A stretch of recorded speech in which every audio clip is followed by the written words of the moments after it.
WLTC HD2 Casita and W221DP Columbus. The Sportsvisions Morning Show, weekday morning 6 to 9 on Sportsvisions 92.1. You're listening to the Sportsvisions Morning Show, brought to you by Global Diagnostic Services and the Finley Firm. Here's DJ Jones and Thrift Behringer. Good Wednesday morning and welcome everybody to another edition of the Sportsvisions Morning Show. DJ Jones, I am Walter and Betty Jones's baby boy. And of course, we got coming in hot. He is the Swiss Army knife. And of course, I did a fantastic job yesterday of bringing us Glenwood baseball action. Richard Holdred. How are you doing, man? Good morning. Oh, man. Good morning, DJ. We had a late night last night, but I was going to be assured that we were going to get this show on the air by 6. Hey, man, I know you wouldn't let down the Sportsvisions Nation. I've been congratulations again to the Glenwood Gators, man. I know it's a lot to unpack and a lot to talk about, but they kicked some booty. They beat whatever the name was. Gordo. I tell you, man. But again, we had Tim Fetting on the show, and again, you saw the mild-mannered, calm confidence of him, and of course, that eventually led him to an ass whooping for Gordo yesterday. Yeah, and Gordo is a good team. I don't want to take anything away from them. It was not their day. They ended up having 5 errors, but Glenwood would hit the ball 20 times, including a 2-run homer from Brandon Wilkinson. Cal Lawrence cleared the bases. Cooper Favors came in, pitched very well, and now they are 1 win away from winning their 4th straight state title. They're going to change the venue today. Okay. It's going to be at Jacksonville State. Right. And guess what? It actually happened late last night. I'm going to be on the call with Thrift Behringer. That's absolutely going to be exciting yes. Because it was going to be somebody else, but I got the call to the bullpen, and I'm ready to go. So what time will that get underway? 5 o'clock first pitch, Eastern time, and then a game 3 if necessary. Let's close this out in game 2. So you don't have to go back up to Oxford, right? No, not in Oxford anymore. It's going to be at Jacksonville State, home of the Gamecocks. Big time. Oh, yeah, big-time college baseball in the Conference USA. Absolutely. Hey, look, let's say good morning to everybody out there in Facebook land. We appreciate the fact that you allow us to help you get your day started. And, again, we don't take you for granted. We understand and we realize and know that we're here to entertain, to, of course, educate and inform you on the goings-on in the world of sports. And, of course, I want to say good morning to Ricky Rogers. Hey, man, he said he remembered that NAIA Softball World Series, which starts tomorrow. Of course, we will be talking about that. And But anyway, Ricky, thank you for waking up this morning. Rodney Lawrence, check it in, man. I tell you, man, these guys are falling in, and I love it. Thank you guys for helping us get our day started. And, again, I can't say it any other way than that because, again, it motivates me to see that these guys are up. And, of course, relying on us, Richie, to give them the heads up on the day. Thank you for keeping us honest. I mean, we're here trying to inform everybody, and we appreciate it when we know people are listening to us bright and early this morning. Absolutely. Let's go ahead and do this. Let's say hello to everybody out there in Facebook land. We appreciate that. And, again, also YouTube. Thank you so much for joining us this morning. All we ask you to do, don't be stingy. Don't just hoard it by yourself. Share the good news. It's the only live and local sports talk show in East Alabama, West Central Georgia. We're talking about your kids. We're talking about your teams in your city. Now, where else can you get it any better than that for 3 hours? The first 3 hours each weekday morning to get you up and going. Local sports talk radio, that's what we're all about. And we also cater to our Fort Benning audience because they love sports too. And they're from all over the country and all over the world. And so we try to inform you on everything that's going on, whether it's local, regional, and national. Well, I tell you what, Richie, right off the bat, I got to get this. How in the heck did you get 21 hits in one 7-inning game? I mean, it was unbelievable. Well, Glenwood, they were off the chain, man. Yeah, they really were. It was like batting practice. They were just tremendous. But this team going in to this championship was averaging about 15 runs a game. They were dominating at the plate, which if you compare this to other championship teams, they don't really have any big-time power hitters like a Mason McCrane that can hit like 10 home runs in a season. They have a lot of players that do the little things, that play small ball, and they are dominating by manufacturing runs, playing small ball. getting people over, stealing bases. I mean, you got Trey Clarity who came in. He was 3 for 4. He lays down a bunt to sacrifice a guy over. It's the selfless nature of these players that want to try to win at any means necessary. And if that means one of your top power hitters is sacrificing a guy over, that they're going to do that. I can dig it. Hey, man, listen. So the bottom line is with Glenwood in this situation. Yesterday, I know I had the opportunity to go and see the game and the matchup actually with Brookstone and Calvary Christian, and obviously that was a big uproar. But my question to you is, how well did the Glenwood Gators Nation travel yesterday? Well, I'll be honest with you, DJ. I was kind of surprised that disappointed or surprised? A little disappointed that the Glenwood bleacher section wasn't completely packed. What? It was not completely packed. I'm going to say that now. That Glenwood did not have school because they had election day, so they used the school for polling station. But it's a 2-hour drive. It was a 3 o'clock Eastern first pitch, and I can understand why people did not make the travel up there, because they want to wait and travel for Jacksonville State. It's a game one. I mean, they want to see Glenwood clinch. I could totally understand that.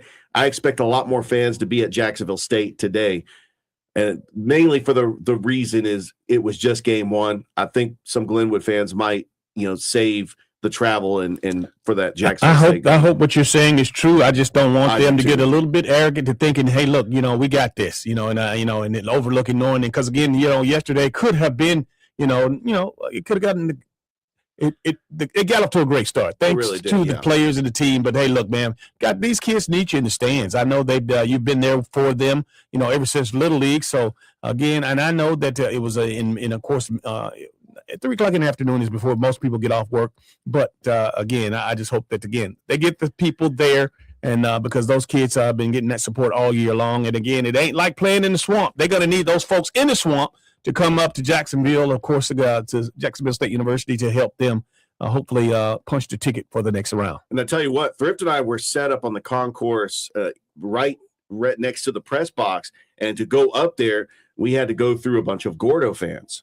And so Sea of Green was right underneath the press box. That was the Gordo seating section. And they were loud. They were opinionative. And they were also very passionate. And you could hear them on the broadcast. And when we went out to dinner last night, they were out and about on the town. So I can almost guarantee you that the majority of the Gordo fans probably got hotel rooms somewhere in Oxford, and they're going to try to make that trip, because that's a 3.5 hour trip. Gordo is just an hour outside of Tuscaloosa. So the Gordo fans probably got hotel rooms, and they're going to be up there at Jacksonville State today, 5 o'clock first pitch. All right. Hey, look, the Columbus Clinkstones actually took one under the chin. They lost to Pensacola. So, again, that's not good news. But at the same time, hey, look, I just wanted to make sure that you understood. Also, the Atlanta Braves were able to knock off Miami 8-1. Of course, Martin Perez actually pitched 5 innings, had 10 strikeouts in the outing. Michael Harris III had a home run and 2 RBI. So that propel the Braves back into the winning ways, and again, continuing to be one of the hottest team, if not the hottest team in Major League Baseball. You talk about a bounce back from losing 12-0, and it's just one game. Fans were ripping the Braves. Like I didn't see this coming, but this is a resilient bunch that's able to get the win after a night of losing 12-0, which most teams, like, sometimes they just don't recover for a couple of games after that. But, the Braves are like, let's put it in the rearview mirror. Let's go to work. And they end up getting the win over the Marlins. And so what a way to come back from that loss from a couple nights ago. Big up to Martin Perez. Of course, this is another one of those names that we just weren't expecting, obviously, but these young cats are doing the thing. Hey, man, a big shout out to J.R. Ritchie. He was sent back down to Gwinnett, unfortunately. But, hey, man, look, he's a young kid, and the great experience, and at least he is, of course, he was able to get to Atlanta. And, again, he'll go down to Gwinnett, and hopefully this won't be his last opportunity this season to come up and pitch for the Braves. Yeah, and remember, you only have 5 or 6 starting pitchers in the rotation. You don't want to waste a starting pitcher and make him a middle relief guy. Let him go down to AAA Gwinnett so he can get some more quality starts under his belt. I don't think this is just he had a bad outing, so let's put him down to AAA Gwinnett. No, some of the pitchers are coming back. And then also, Walt Weiss, the manager, wants to give some of these other opportunities for these pitchers to see if they could be starting pitchers while they wait for the other pitchers to come back from the injured list. Congratulations to all of the area champions, man, who, of course, obviously won this spring. Hey, look, your winning is not going to be for nothing because we are definitely going to make sure that we recognize you. We introduced last summer the Sportsvisions, Summer Awards, and that was to go to all the spring teams that participate because, again, we know the school is out now and it's going to be shutting down this week in particularly, and then everybody goes away. But Sportsvisions will still be here. Richard and I and Thrift will be on the air, but we will still be, of course, we're looking to recognize you, and we will crown you should you bring a state championship home. Yeah, we got a couple more champions that were crowned the other day. LaGrange won a tennis championship. I know they're kind of out of our area, but I just wanted to throw that out there. All right. And we've got a individual state champion for golf for Columbus High School, Monty Thakur. Okay. Who they played 2 rounds of golf. They played on Monday and they played yesterday. Shot a 75 and a 73. Wow. And then Columbus, as a team, placed 5th place in the golf state championship. Good deal. Good deal. I tell you, man, it's outstanding. But again, Richard, for the sake of the baseball fans out there that want to keep it real, I know that playing in the GHSA, of course, here at Synovus Park in the tournament here, it'll be, again, the Brookstone, actually, Troop County. Brookstone actually will have an opportunity to play where? Where will they go? Statesboro, if they can get past Stratford Academy this weekend, which that doubleheader for Game 1 and Game 2 starts on Friday at 2 o'clock. And if the Glenwood Gators were able to knock off Gordo, where would they play? They would be the champions. They would be the state champions. So this is the state championship round. State championship. Wow. Glenwood, yes. So this could come actually before the week is out. Yeah. We could find out today whether or not the Glenwood Gators are going to be state champions. And I do want to throw this out there because they were the road team. Yeah. Because Gordo had a little bit better record than Glenwood. They get to be at home for Game 2, like be the home team. And so that is going to be a huge advantage for Glenwood. Wait a minute. You and Thrift both were in the studios, and we were casually talking about this broadcast, but we did not have it billed, or at least it didn't seem to be billed as a state championship game for the Glenwood Gators. Man, this is huge for you guys. I think we undersold it. Yeah, you did. Because business as usual. We did this ain't no business as usual. No. Glenwood's back in the state championship. We kind of just been like nonchalant. You know what? That was probably the same damn attitude that those fans who didn't show up yesterday. Just like you and Thrift, just kind of eloquently already. We definitely need to hype it up a lot more. And you come on down to Jacksonville State to watch Glenwood clinch their 4th straight championship. You know, they really need your support. And, we got to do a better job just hyping them up. Yeah, man. I mean, I just, you know what? I just knew something didn't feel right. Then all of a sudden, I'm getting the vibes this morning. Hell, Glenwood's in and playing for a state championship again, the 12th, and I should have known because Tim Fanning was on, and even the fact that we were talking about this is opportunity for him to be the 12th and GOAT status. He's already there, man. Look, you guys got to hype that thing up. We got to hype that thing up this morning. I mean, it's the real deal. 12 state championships is huge. I do want to say this. I appreciate the staff at the AHSAA. They gave us a great setup. We had internet. We had a table. We were under the shade. It was an audio-only broadcast. Now, Thrift and I came on screen for the pregame and postgame, but because of the streaming rights in the AHSAA and then FNN Network, we're live streaming it on the NFHS network. Yeah. We were only allowed to do an audio-only version of the broadcast. So what we did was we put up a score bug, and we just did play-by-play like it was a radio broadcast. I appreciate those graphics or that score bug, as you say. That was a different. And again, it gave us a different look, and I appreciate it. But it's good. It's great to have an opportunity to hear it in the way we were. And will we have the same opportunities today? Yes, there will be the same audio-only broadcast. Thrift and I will come on screen for the pregame and the postgame. But this time we're going to be at Jacksonville State University. So if Glenwood takes these cats out today, they will be crowned state champions. They will be champions. Wow. So officially that is, give me the acronyms of what that Alabama State Championship in classification would be. I gotta find. It's a 3A classification for the AHSAA. Yeah, it would be back to back in the AHSAA, and it would be 4 straight. They won 2 straight championships in the AISA back in 2023, 2024, and this time will be 2025, 2026, and that would be 26 total state championships and 12 for Coach Tim Fanning. Our contributor Ricky Rogers said that the Clinkstones catcher Adam Zambrowski, Zebo, got called up to Gwinnett yesterday, and we love us some Zebo. Thank you, Richie. Good job, buddy. Good job. Hey, let's take a break. When we come back, we'll let everybody know what we got on the menu for today. You're watching Facebook Live as well as YouTube, and you're listening to WLTC HD2 Sports Visions 921. This is the Sports Visions Morning Show.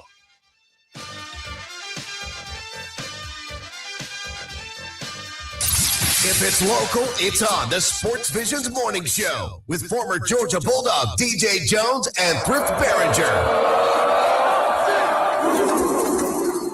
Good morning. I'm Tiffany Maddox with a look at your morning's headlines. 6 candidates were on the ballot to replace Columbus Mayor Skip Henderson in the mayoral race, but the results between candidates Joanne Kogel and Isaiah Hughley were too close to call, with Isaiah Hughley at 45%, followed by Joanne Kogel at 25%, and then Chris Briot at 13%. Residents will have another chance at selecting the mayor of Columbus on June 16th in a runoff election.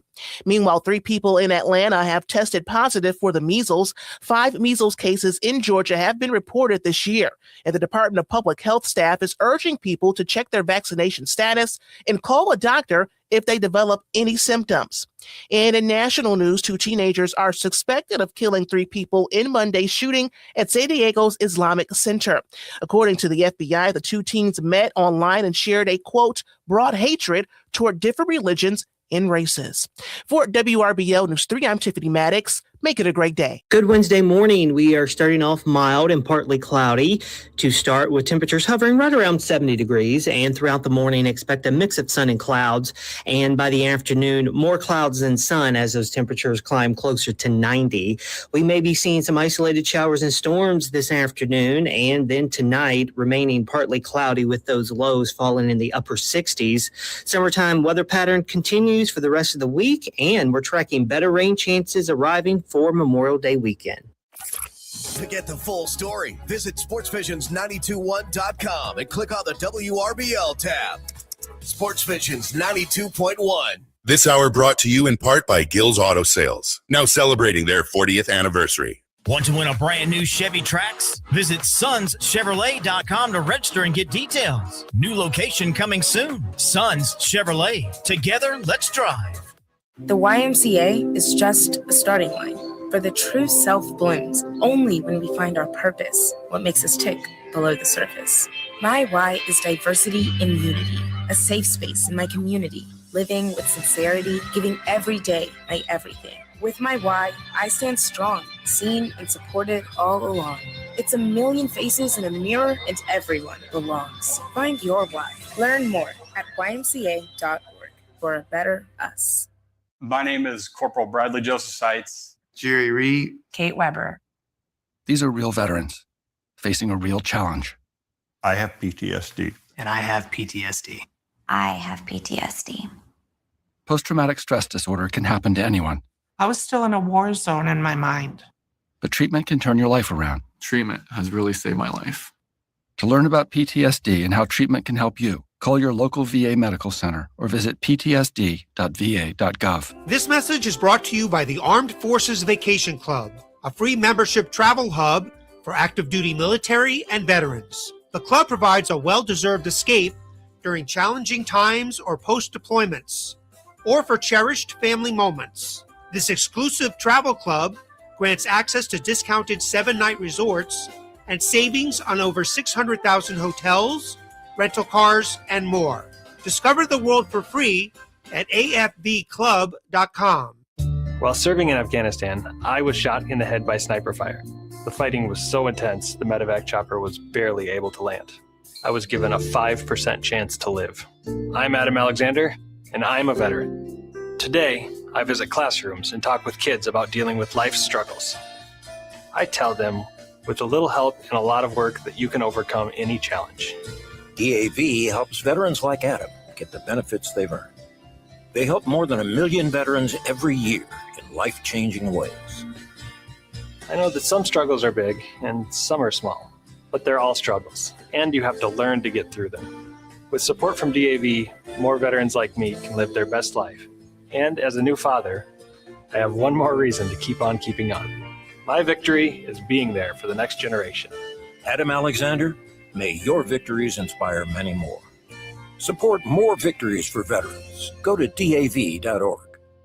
Catch the Paul Feinbaum Show, 3 to 7 on Sportsvisions 92.1. Now back to the Sportsvisions Morning Show. Here's 3-time Georgia Bulldog SEC champion and 1980 national champion DJ Jones and Thrift Barringer. Welcome back to Sportsvisions, the morning show. That is, of course, Richard Holdridge and DJ Jones in the building. We're broadcasting from the PMB studios in beautiful Midtown Columbus, Georgia. And I tell you what, it's not a better place or a place I'd rather be than right here, right now, Richie. I absolutely 100% agree with you, DJ. There is no place in the morning I would rather be because we're talking sports. We're doing what we love. We know that there's a lot of sports out there, local sports. We can give you the insight and we could break it down and analyze it. And that's why this show is great. And we're glad that you are able to listen to us here this morning. Congratulations to the New York Knickerbockers once again last night. A big overtime win. Man, they came back from down 22 points. Come on now. Jalen Brunson put on a clinic, had 38 points, including 24 in the second half. And, man, I tell you what, what the New York Knicks were able to do was phenomenal. And, of course, NBA action once again tonight, the Western Conference Final. The San Antonio is up 1-0 versus OKC. They'll play tonight at 8:30. But, of course, what we have what in store for you today, of course, backed by popular demands. We had an opportunity to sit down with one of the greats of the New York Knickerbockers, Charles Oakley, a good friend of mine. He'll be here, of course, coming up in just a little bit. We'll hear from Oakley, and you'll get a little bit of that New York's Knickerbocker vibe. You'll understand why they play with that edge, where they, his big body Brownson, and the guys are just so confident in their abilities. And of course, coming fresh off of that victory last night, looking forward to hearing from Oak once again. Yeah, I'm really looking forward to hearing from Charles Oakley as well. I was such a fan of Charles Oakley in the 90s with those Knicks teams with John Starks and Charles Smith, Anthony Mason, and they took it to the Bulls. They really did. That was a great, fun bunch. And of course, they had a lot of great teams in the 90s. Charles Oakley was that enforcer and just a great guy. And it was a great interview. So we got that coming up in just a bit. Absolutely. And, of course, a former WNBA player from back in the day who is now currently the head ball coach of the FAMU Rattlers women's basketball team. Her name is Bridgette Gordon, and she'll be in town here in a few weeks at a fundraiser. We'll give you all the details of that in a little bit. But, of course, Mike Woods, who is, of course, the sports director at Girls Inc., his organization is in charge of the event and bringing her into town. But we'll get a chance to chop it up with Coach Gordon about, obviously, HBCU basketball and, of course, the whole deal as far as women in sports, of course, and the way that things have come along, because she played a couple of decades ago in the WNBA, and it's much, much different now than it was then. Yeah, it's funny you mentioned at Florida A&M that she's the coach there. So she's along there with Charlie Ward, who coaches the men's team. Right next to him. That's pretty cool. Yeah. But she's got a lot of experience with the WNBA, and I'm really interested to see her insight on HBCU basketball. We do have some local HBCU teams in this area. Some local players that went on to go play like at an Alabama State, like at a Tuskegee. And so I think that her insight is going to be very informative, and can't wait for her to be on the show. Now, Richie, this is her interview now, so don't spend all of our time asking about Charlie Ward. I know you're a big Charlie Ward fan. Oh no! What's it like to coach alongside? But they don't coach. How far is your offer? How far is your office from his? Yeah, from Charlie Ward. Do you guys share the same? No, you don't. No.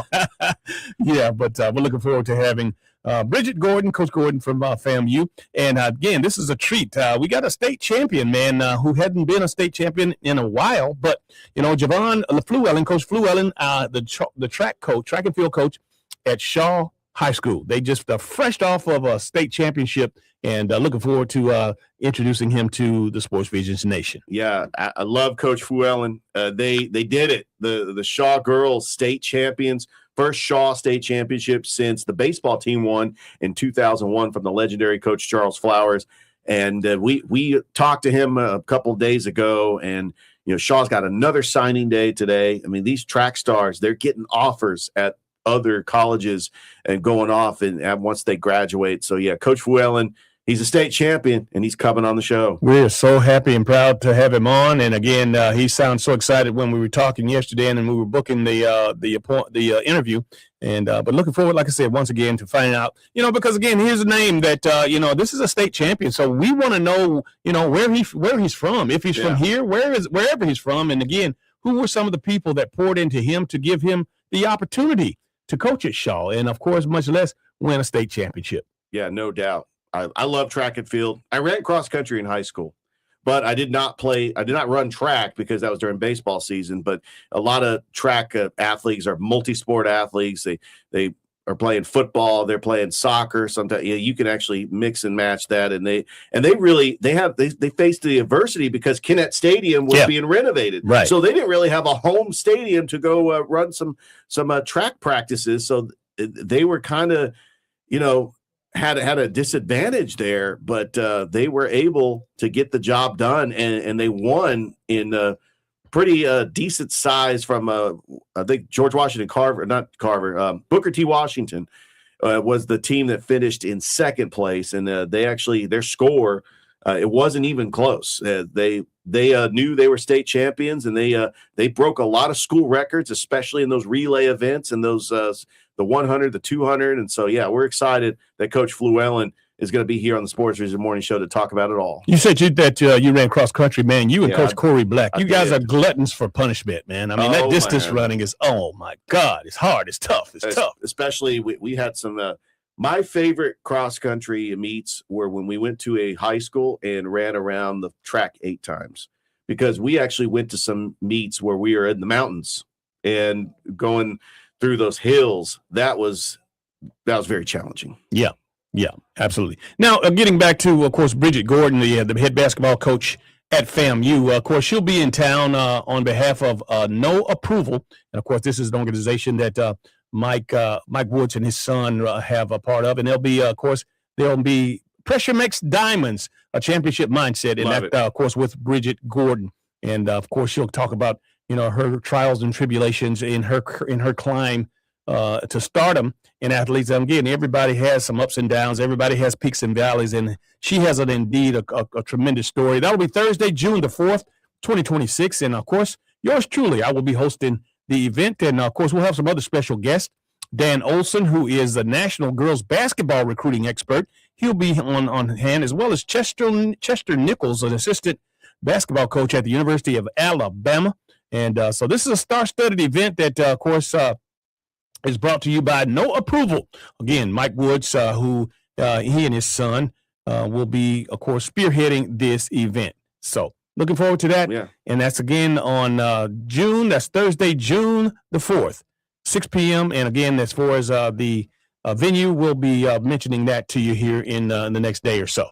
Yeah, I love Mike Woods and what he does to promote girls basketball in this area, and he does a great job just getting guests. And I'm excited that we have a star-studded lineup of guests, and that's going to be on June the 4th. Speaking of star-studded, Bridgette Gordon is a Hall of Famer. She's an NCAA champion. She's an Olympic gold medalist, and she is a Lady Vols legend. She played at the University of Tennessee. Yeah, it's not a bad resume to be a part of just a brilliant Hall of Fame career. Can't wait for her to be here in Columbus and to have a lot of student athletes and a lot of fans of basketball just to chop it up with her, take selfies, get autographs. It's going to be a fun time wherever it is going to be at on June the 4th. Once again, Richie, before we go to the break and, of course, to the interview with Charles Oakley, why don't we go ahead and give a little breakdown of obviously what Glenwood was able to do yesterday to Gordo. So Glenwood, they won the game 18-6. Surprisingly, it went the full 7 innings. So they actually scored those runs a little bit late. Gordo they cut it to 9-5. They have the tying run coming up to the plate. That was about as close as it got. They put up 4 runs in the 4th inning, but Glenwood's bats, they just responded. And Cooper Favors pitched very well. He did not pitch his maximum. So Coach Fanning could use him today, but Glenwood, they can have an opportunity to close it out today here at Jacksonville State. We'll have a game 2 at 5, a game 3 if necessary. Hopefully Glenwood could close it out in 2 games like they did last year. Gordo was just coming in with a lot of confidence. They had a lot of fans that knew that bad taste in their mouth from losing the state championship last year. And anytime you get a rematch of the state championship, yeah, there's going to be some new players, but then those players remember exactly that feeling when they lost, and they want to try to come back. But Glenwood responded because they were able to muster up 21 hits, and they took advantage of several errors in the field by Gordo. But yeah, taking game 1 18-6.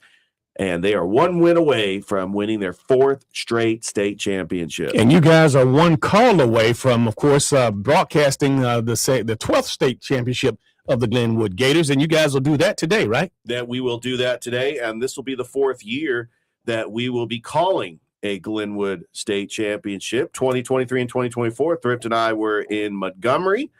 Well, I believe 2024 it was just Thrift because I actually was doing the Calvary championship. But Thrift has been in Montgomery for 2 years, witnessing them clinch and beat Lee Scott in 2024. They beat Macon East in 2023.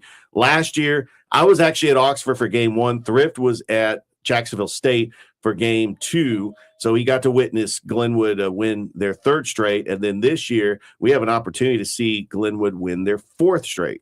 All right. Wonderful, wonderful. I think it is just fantastic that you guys get the opportunity to do so. Tell you what we'll do. Let's go ahead and take a break. When we come back, you'll hear the interview with New York Knicks great Charles Oakley, who's still loved and revered in the streets of not only Atlanta, Georgia, New York City, Chicago, but throughout the basketball NBA community. You're watching Facebook Live as well as YouTube, and you're listening to WOTC HD2 Sportsvisions 921. We are your hometown sports guys.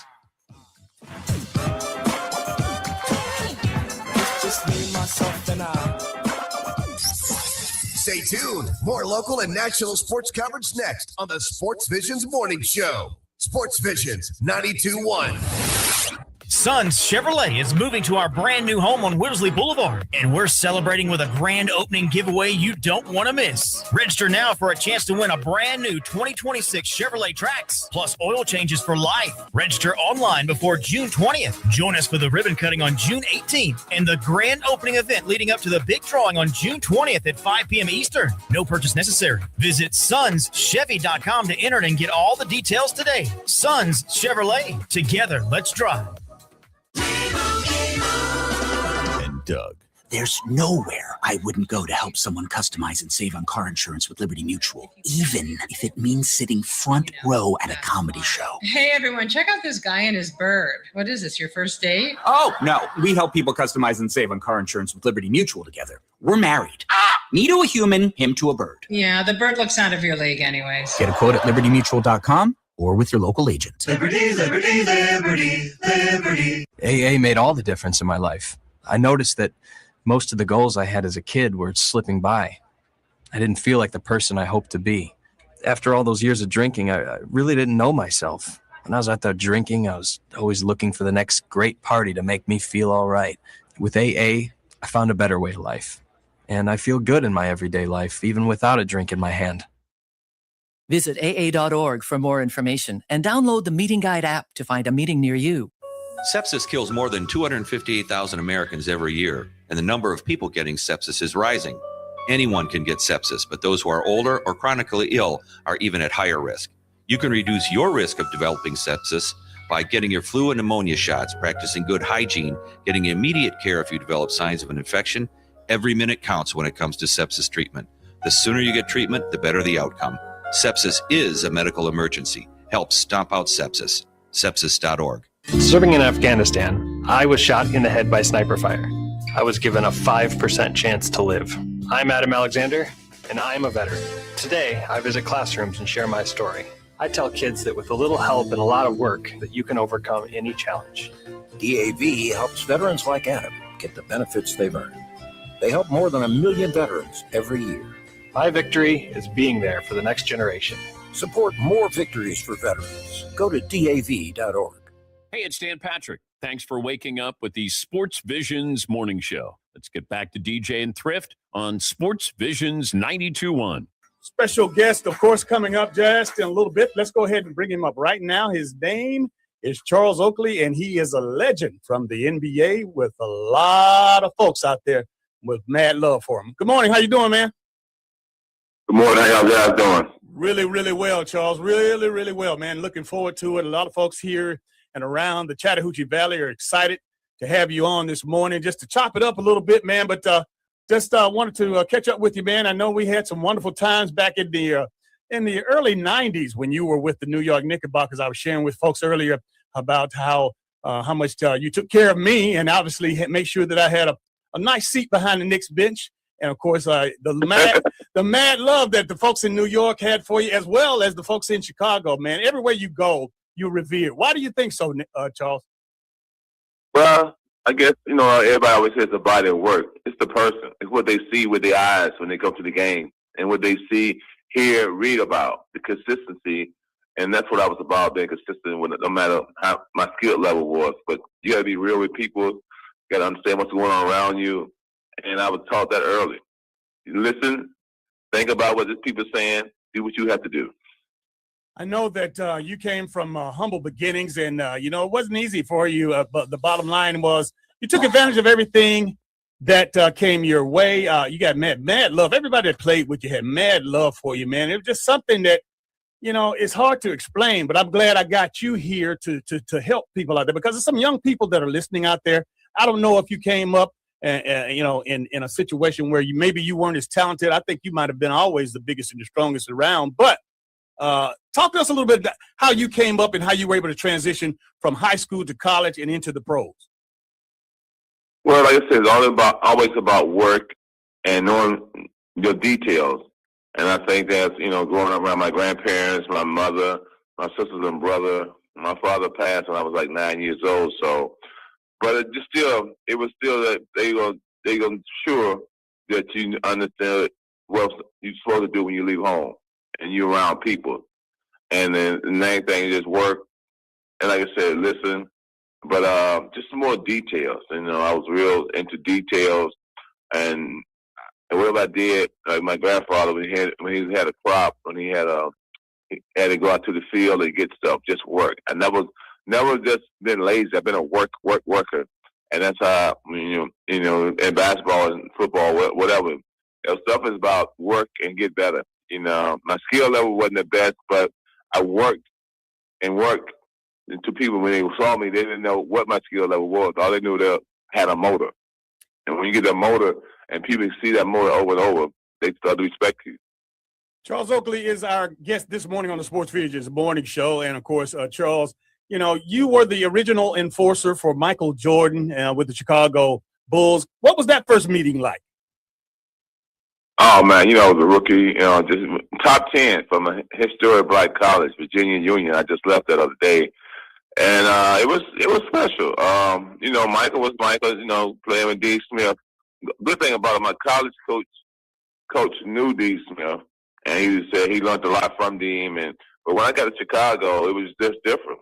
Big city, coming from I'm from Cleveland, I understand the cities, but coming from Richmond, Virginia, first pick in the draft, it was three power forwards in front of me. So my work was cut out. But I think that once I met them, I was, like August before their training camp, and then September, played some pickups. When the season started, it was just like, guys, I was on me. Who was this guy from Virginia Union, top 10 pick? It wasn't too many guys from black college in the 80s, top 10 pick. Yeah, no doubt about it, Charles. And then you got the experience being in New York during the 90s, man. Talk about that experience and being in the number one city in America at the time, playing for the New York Knicks. Well, everybody say, hey, I always want to go to New York. I always want to go to Paris. But, getting drafted to Chicago and then get traded to New York. But, playing 3 years with Chicago, I got a chance to really go to New York, like 6 times, on my career before I got a chance to start playing with New York. But New York is a special place. You can't trick the fans. And fans watching you, watching what you do, because they understand. In New York, it's the mecca of basketball. But they got great football, baseball, Yankees, Giants.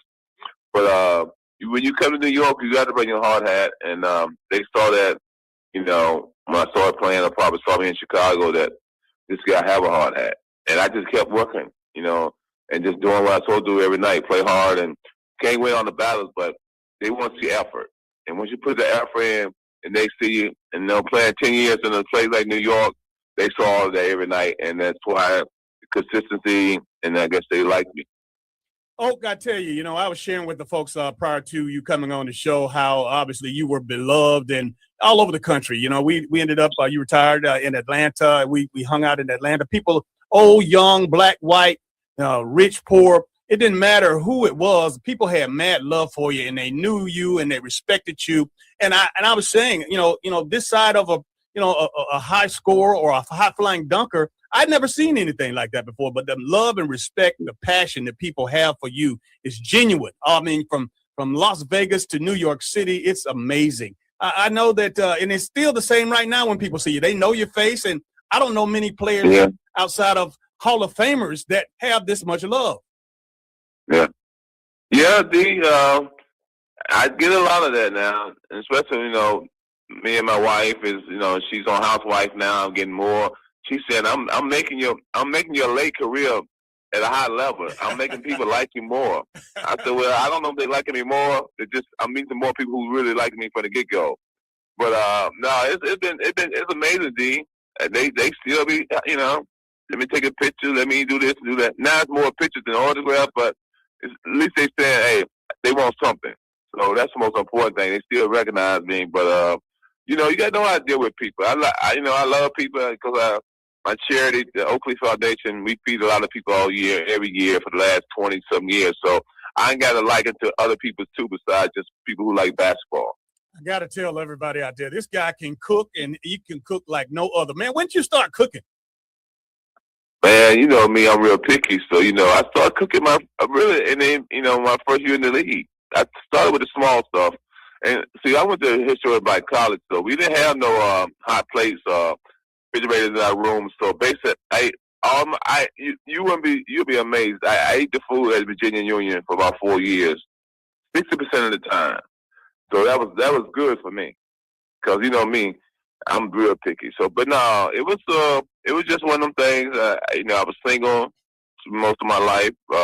Growing up in college, in the NBA early, and so the man got to do what a man got to do. First of all, when you like good food, I was used to good food, so I had to make sure the food was good and put my heart and soul into it. The same way I play basketball, the same way I cook. I want to make sure it's right. I want to use effort. I want people that they taste it. I want a smile on their face. That's what my thing is with my foundation. I want to see people smile, people with a hot meal. I just want to make a difference. And so that's what I was about when I learned how to cook, took it to another level. I said, you know what? Let me pass this on to my foundation. And, I try to cook for like 10,000 people a year. I try to. Every year ain't the same, but I try to. In today's game, Charles, I know how you played. You would have wrung someone's neck by now, one of your teammates, the way they don't care. They don't play defense. Does it bother you and the guys that see the lack of effort there is on defense on a night in, night out basis? Or do you think it's that the guys are that skilled and it's hard to guard them and you don't want to pile on today's NBA like they're that bad at defense? Well, this a big going thing that is older guys versus the new guys, and basically all the new guys, global guys. Right. But you need defense to win. DJ, anybody who knows play. If you watch what Judge did in the U.S. World Series of baseball, and anything you do, you're gonna need defense. But I blame the coaches, and these teams say they want to win, and I want a coach that's gonna make sure my guys give an effort on both ends. It's just not like a one shot, just shoot, and then other end just you take a break. But it's a different time in life. These guys sensitive. They got things going their way. They get what they want. But I think it's the fans who get the short end of the stick. Okay. They don't see that intensity like they used to see. And I guess the new generation, you can fool them, but you can't fool the older people who really understand the game. NBA legend Charles Oakley is with us this morning on the Sportsvisions Morning Show. Oak, who would you actually pay buy a ticket to see play in the NBA? Who intrigues you? Whitney in San Antonio, Joker. I love LeBron, KD, Curry, but SGA. I don't know Luka's question because he don't play no defense. Right. But it's a different time. I mean, these European guys is taking over. I mean, if I was from the U.S. and I was a star, I'd be mad because this is something we built. They built the global for us like old YMCA game, pass, shoot, do this, do that. Now they didn't bring it over here. It's a new style. Just like music. Music didn't change. So that's why they have Bad Bunny at the Super Bowl. Everything is changing. We got to get used to other stuff in other countries now. So if we're going to watch, I'll either turn it off. So they putting it out there on so many platforms, it's hard to miss something these days. I mean, they got the FanDuel, DraftKings, they got these gambling apps. The thing with me about that is when I got into the league, you got in the league, we always said no alcohol, no gambling. Them the number 1, 2 sponsors right now for NFL and NBA. It's amazing how they've been such a hypocrite. Yep, absolutely. I'm going to mention something, and I want you to just kind of let it rip. Load management today. Obviously, these guys making a heck of a lot of money, but they are taking the night off whenever they please. What do you think? Well, I blame the management. I blame the teams. I blame the whole organization. I mean, you're going to get hurt, bumps and bruises. That's basketball. If you don't want to get hurt, I mean, you got to go to a cafeteria or somewhere to help serve people. Ain't nobody bumping into you. But if you're playing sports, you're going to get hit. But it's the point of, you can get hit, you get hurt. Usually take 2 or 3 days a week, but don't take a month off. But like I said, if I'm paying somebody $60 million and he's going to finger this and that. I just heard the other day somebody had a finger, they're going to be out for a month. I was like, really? But it's the time in sports now. I mean, I guess the players take advantage, that management took advantage of situations so many years for so long. They try to say, well, we're not going to rush nothing. We're going to take our time. Now I heard the other day they're trying to cut the season. Steve Kerr played in the older days. You played 82 games. Why you want somebody else to play 65, 72 games? I mean, hey, you're getting paid way more money, and you should be doable to play 82 games. But by the money, if I make $70 million, I mean, the fans weren't getting the back end of the stick because when they buy them tickets in the vans and save all their money, then they come and you're not playing. And I mean, they got a problem. I mean, it's a problem for us, like people who gonna talk about it, but they don't care. It seems like what's going on around them. The league act like they care because they making statements. They keep trying to feed people into their head like we gonna find a solution for this, but they just doing that to cover their back. One of my favorite books, Charles, is The Last Enforcer, outrageous stories from the life and times. And I love stories, man. I was reading up stories about the Cowboys in the 90s. And so obviously your book gives an insight and behind the scenes. And we love doing that here on Sportsvisions. How fun was it? We talked to you last time when it came out, but how fun was it to write that book with Frank Gazzola and being able to put that out there and get your message out there about your life? Well, I think, I've been trying to write that book for a while. I never had the right people around me to do it. So I met Frank, and we got together with Fountains. And Frank, let's do this book. It's going to be a bestseller, So we did the book. It basically, like I said, my life and telling stories, telling stuff about not just be scared to talk about people in the NBA, NFL, people outside of sports. It's just life. Police officers growing up. And it's just part of me. I've been staying strong as just trying to be a leader, still trying to say, hey, you still got to work out here. You got to still be responsible because there's stuff out here that you're gonna run into stuff growing up. And I did run into a lot of different stuff. But most of all, I'm just glad people who like me and like I said, you read the story. The stories is true stories, not stories that you hear all the other guys saying the same story. Who did better, Mike Brown? Mike Jordan, Kobe, or LeBron. I wanted to be different. I wanted people to see the other side, and that's what I did. NBA legend Charles Oakley is our guest this morning on the Sportsvisions morning show. Oak, Bam Adebayo hit 83 points the other day, man. I mean, what's your take on that? How in the hell can Bam hit 83 points, man? Well, they go to show you with nobody else on the court. I mean, he's the type of player that he's been great since he's been in the league, since he left Kentucky.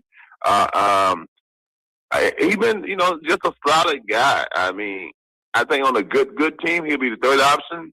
So, like I said, every now and then you get a surprise that you never thought would happen in life, and this is a surprise in life. I think that happened at a good time. His grandma turned 83. It was special to him, but it don't make the game look good. It look the game like something's wrong with the game.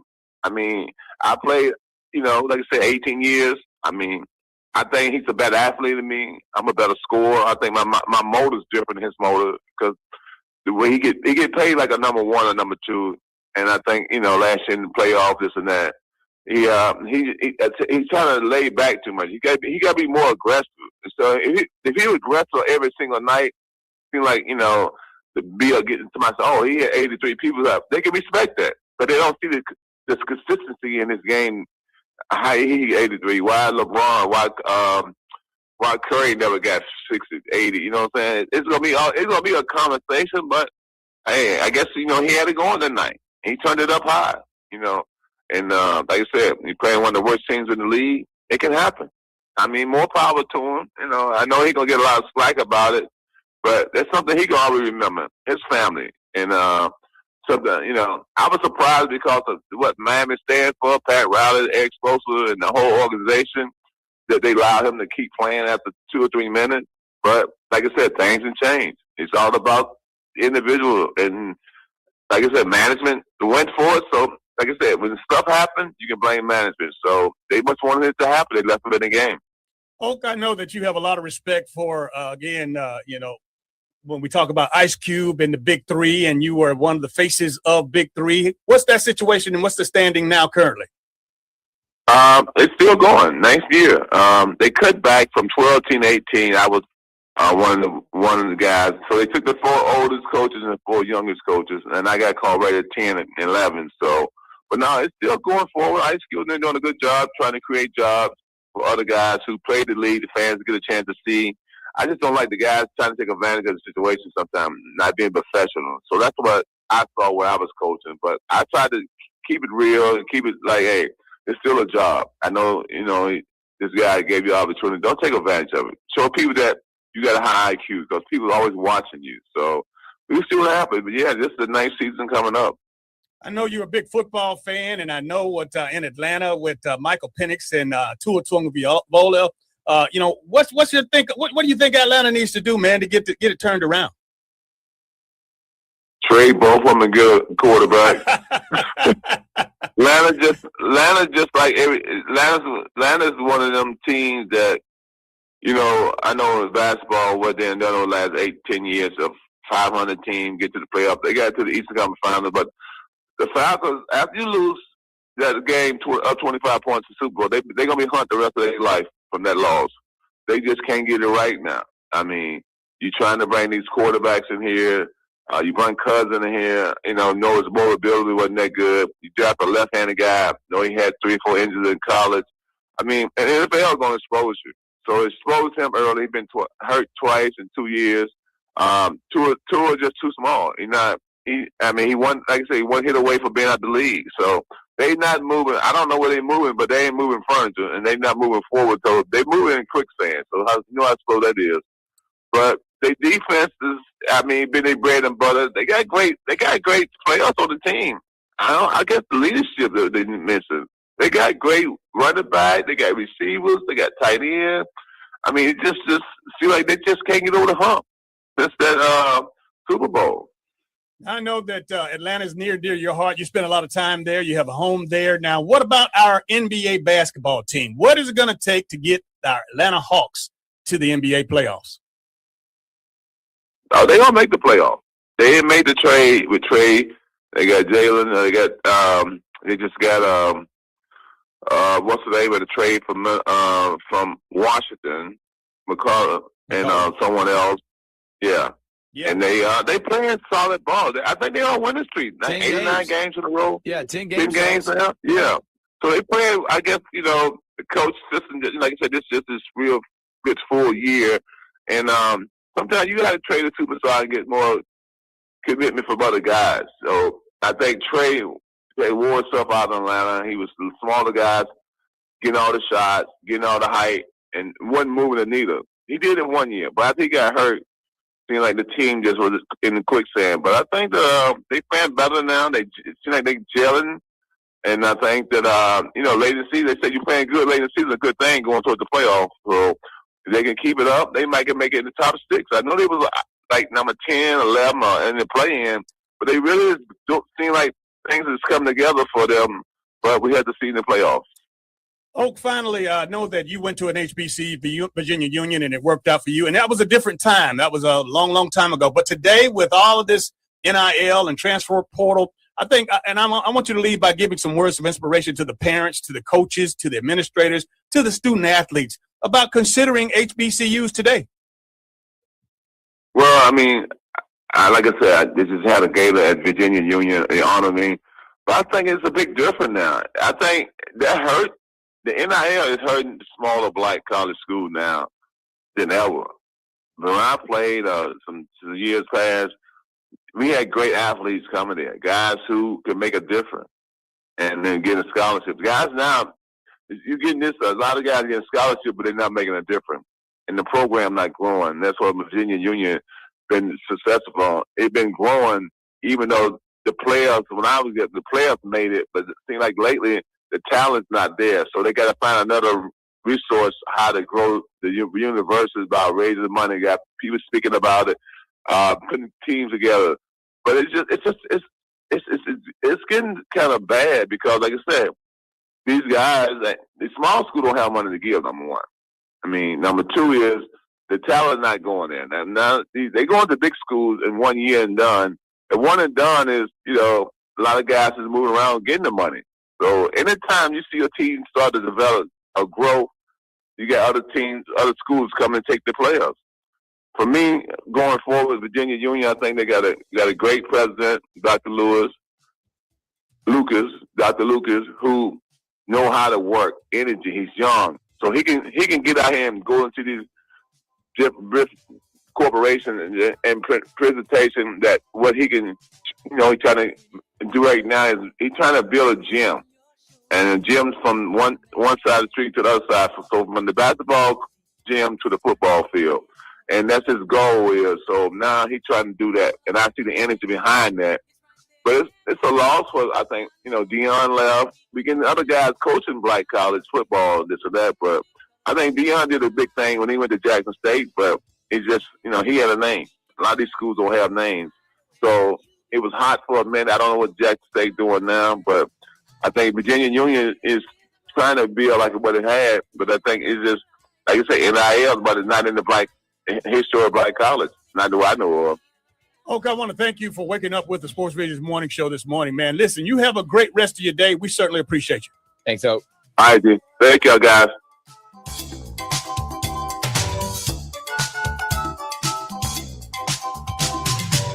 Look out on the street now.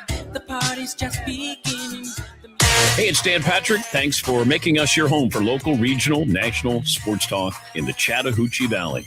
This is Sports Visions 92.1. At Cartoons Car Stereo in Columbus, buy it today, get it installed today. That's right, same day installation. Cartoons, Rockford Fosgate products, stereo head units, amps, speakers, speaker boxes, alarms, remote starts, navigation units, Apple CarPlay, Android Auto, and so much more. Get same day installation today. Call or stop by today for details. Cartoons on Veterans Parkway in Columbus.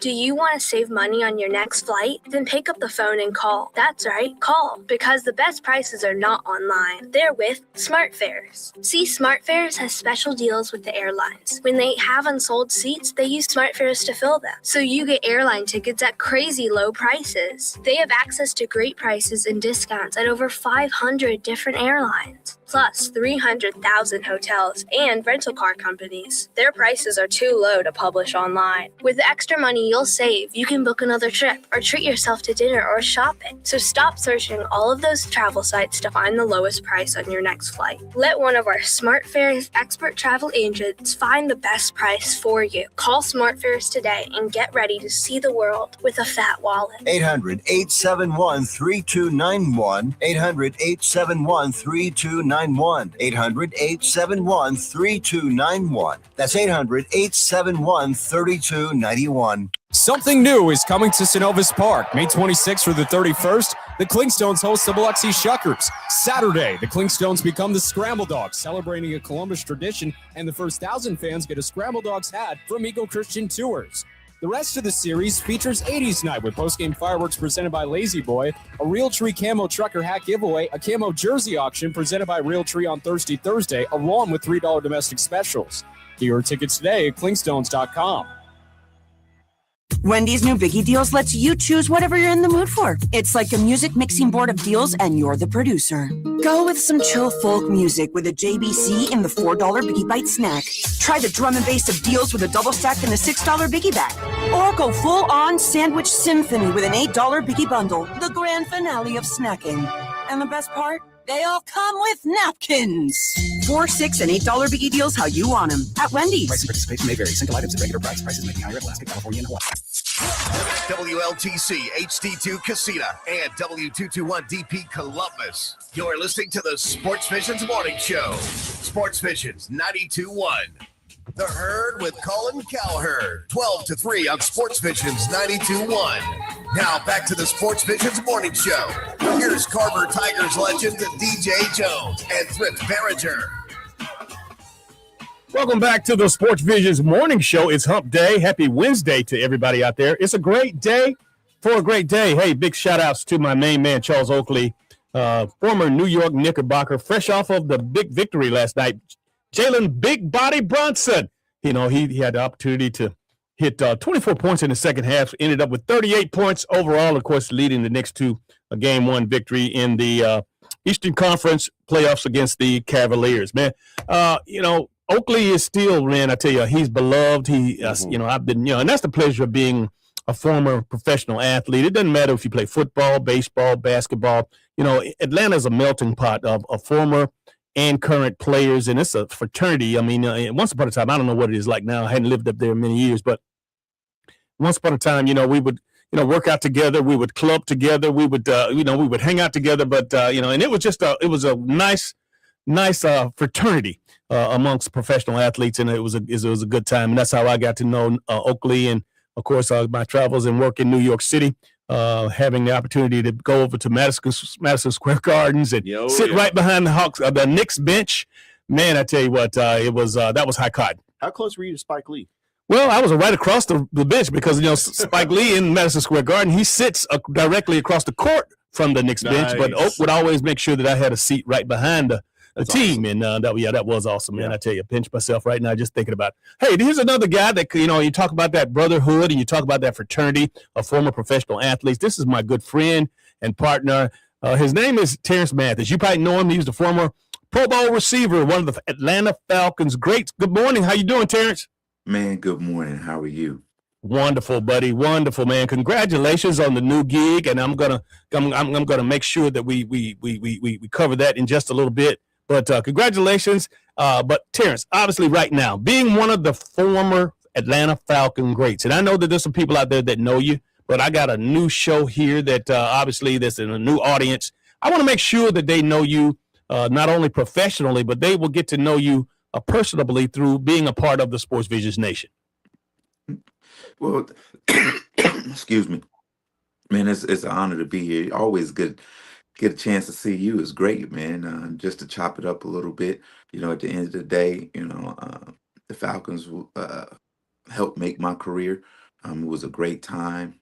One of the best organizations in the National Football League right now. I thought they did a great job in this year's draft. New beginning, new coach, operational football, Matt Ryan. New president, new CEO, all those things. So everything is new. And hopefully we have better results than we had over the last several years. Absolutely. Terrance, and you still are relevant with regards to the people that in Atlanta that follow and all around the world that follow the Falcons. 689 receptions in your NFL career, 8,809 yards, 63 receiving touchdowns. You, of course, was able to attain Pro Bowl status. Man, I tell you, when do you pinch yourself sometimes thinking about this old boy from this young kid from Redan High School, right there in Stone Mountain, and of course, rising amongst the ranks after going west to college and then coming back home and ending up playing on your hometown team. Well, do I? Yes, all the time. I look, sometimes you can go on YouTube, catch a whole game or catch portions of a game, and then you get a chance to watch you play at a young age when your joints and your bones weren't aching as much. And I look at it and I go, wow. But at the end of the day, I'm still a fan of the game. I'm still a disbelief at times that I did this thing for 13 years and I did it at a high level. And you know me, DJ. I'm not one to beat my own drum whatsoever, but I sit back sometimes by myself and look at it and go, wow, that was fun. Couldn't believe I did some of the things that I did, some of the catches, some of the plays, some of the touchdowns, some of the runs. Um, I just, like you said, a little small kid from Redan High School, uh, had an opportunity to play not only in the National Football League, but for his hometown team. And I always tell kids all the time, dreams come true. I says, but when you have we talk about vision all the time because we don't always talk about plans because you can write a plan and it would take you maybe 8 to 10 times to get the plan right. But when you have a vision, that vision is set. And throughout your journey, yeah, there are going to be obstacles whatsoever, but the vision never changed. So at an early age, my vision was to play in the National Football League. And one of my visions was to play in the Super Bowl and score a touchdown. And that happened. Played in the Super Bowl and scored a touchdown. I never thought about being all-time this, all-time that, Pro Bowl this, all pro that. I just wanted to play football, have fun. Um, I enjoyed it. I wanted the fans to enjoy everything that I did and I was doing. And then at the end of the day, the stats and stuff was for the PR people, for the public relations and the media people and for the fans. But for me, it was about winning. The biggest stats for me was about winning football games. And if I had to play at a high level to get that accomplished, so be it. And then at the end of the day, you sit back and you look back and you hear numbers like that and the things that you're a college football Hall of Famer and those things. And it's, it, every once in a while you hear people talk about, hey, you could be a Hall. You know what? Hall of Fame is the Hall of Fame. But as you know, DJ, your peers matter most than the Hall of Fame because they know what you've done and they Yes. respect you. And if those before you respect you and those after you respect you, that's enough for me. Yeah, that is awesome, Terrance. And I followed your career because growing up as a 49ers fan, I missed those battles with the Falcons in the NFC West, including the playoff game in 1998. You had a special season, 14-2. That team people still remember that team with Jamal Anderson, yourself, Chris Chandler, OJ Santiago, a very good offense. And that you talk about just going back to that team, and it was special because not only did they go to the Super Bowl, but we were introduced to the Dirty Bird, and culturally they were a beloved team in Atlanta. But talk about how you guys were able to have an incredible regular season, 14-2. They got one of the biggest upsets in playoff history, beating the 15-1 Minnesota Vikings. Talk about how special that 98 team was. Well, you said the word culture. We changed the culture of Atlanta Falcons football in '98. It became a thing to do, a place to go. And I always say, think about this is waking up on Sunday morning and knowing that you're going to see such and such. This guy play, this guy play, this guy play, this guy play. And that's just energy. And then when they get to see their favorite players play and they play and they play at a level that when you go home you talk about it until the next Sunday, and that's what we wanted to do. We had superstars, but we had a bunch of guys that was really really good, and that we had young guys, we had guys that was in the middle of the road, and we had veteran guys that have been there before to help us create that culture and create that winning environment. It was one of those things that when we were 5-2, it was 7 games into the season, and something happened. And we just went on. It just we went crazy after that. We went. I mean, it was one of those. It was one of those feelings, knowing when you got to the locker room that you were going to win the game. The confidence, the air of confidence in that room was so thick that we just knew we were going to win, no matter what happened in the game. It could be a 7-6 game, whatever it was. We were going to win that football game, and we held each other accountable. The biggest thing was this: we held each other accountable. And we held each other accountable through the week, whatsoever, in practices, whatsoever. If Ray Buchanan got beat, whatsoever, we'd call him out. If I dropped the ball or got covered, they'd call me out. Chris Chandler make a throw interception, we'd call him out. Jamal don't hit the hole properly, we'd call him out. If Jesse wasn't in the right spot, we'd call him out. And then nobody got upset with each other. That was the cool thing. You can get in each other's face and say, "Come on, man, we need this." And he basically each to the man would say, "Okay, got you," and we will buckle down. And one of the biggest things that I think, I don't know if teams doing it today or players are doing it today, when it was a defensive period, I would run scout team offense because of the fact that I knew my defensive backs needed to see what they were going to see on Sunday, and vice versa. And it got to a point where when we started doing that, coach used to say, "Mathis, get out of there, get out of there." So then, but when we started getting on that winning streak, it was like, okay, let them go, let the players go. Yeah. And we were in great shape. We loved being around each other. We loved playing for the city and the fans, and I think that's what made that '98 season so special. Terrance Mathis is our guest this morning on the Sports Visions morning show. He's the former Falcons All-Pro receiver, of course, during some of the heyday and the great times. You know, Terrance, you came into the league with the New York Jets, and of course, you left the league as a Pittsburgh Steeler. But in between that, your illustrious career, I want you to, in a nutshell, if you could, give me an executive summary of your entire. And again, I know it's hard to do, but coming in as a Jet, being drafted by the Jets out of New Mexico, and of course, retiring or finishing your 13-year career with the Pittsburgh Steelers. Well, coming in as a rookie, I was 160 pounds. I was a 160-pound rookie, and I remember going to mini camp and couldn't get open. Cornerback named James Hasty covered me that whole mini camp and shut me down. And I remember that, and I was embarrassed. Came back that summer, was working out. He walked into the weight room and asked me where I was staying. I told him I was staying in a hotel. He says, "We're going to the hotel. You're going to stay with me all summer, and we're going to work out." We get back to training camp, and I was beating everybody, beating the brakes off of everybody, and my confidence level rose. And then, I played sparingly, but I became a pro in my 4th year with the Jets, my last year with the Jets. Ronnie Lott came over as a safety, and Ronnie pulled me to the side, and he mentored me that whole season. That whole season, he mentored me. And I remember an instance where I muffed a ball in Giant Stadium against the Cowboys, and the waning minutes of the game, we get the ball at midfield. We got an opportunity to go down and score and win the football game. I muffed it, and I thought I lost the game. Ronnie Lott told me, "No, I don't ever want you to think that ever again." And he didn't say it that way. He said it in a more colorful way. And after that, I went in the locker room. The players patted me on the back, said, "Hey, man, it's not your fault whatsoever."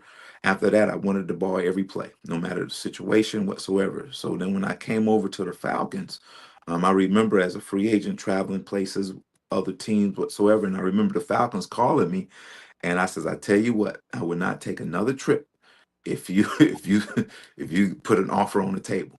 Came here to, I came to Atlanta for a workout. I remember all the receivers that was there, Mark Clayton and a few others. And I was sitting there stretching, and we was getting ready to run a 40. And I was like, "Oh, Lord, not a 40," because I was traumatized by running 40s. June Jones came down, whispered in my ear, said, "You don't need to run a 40." I was like, "Yes."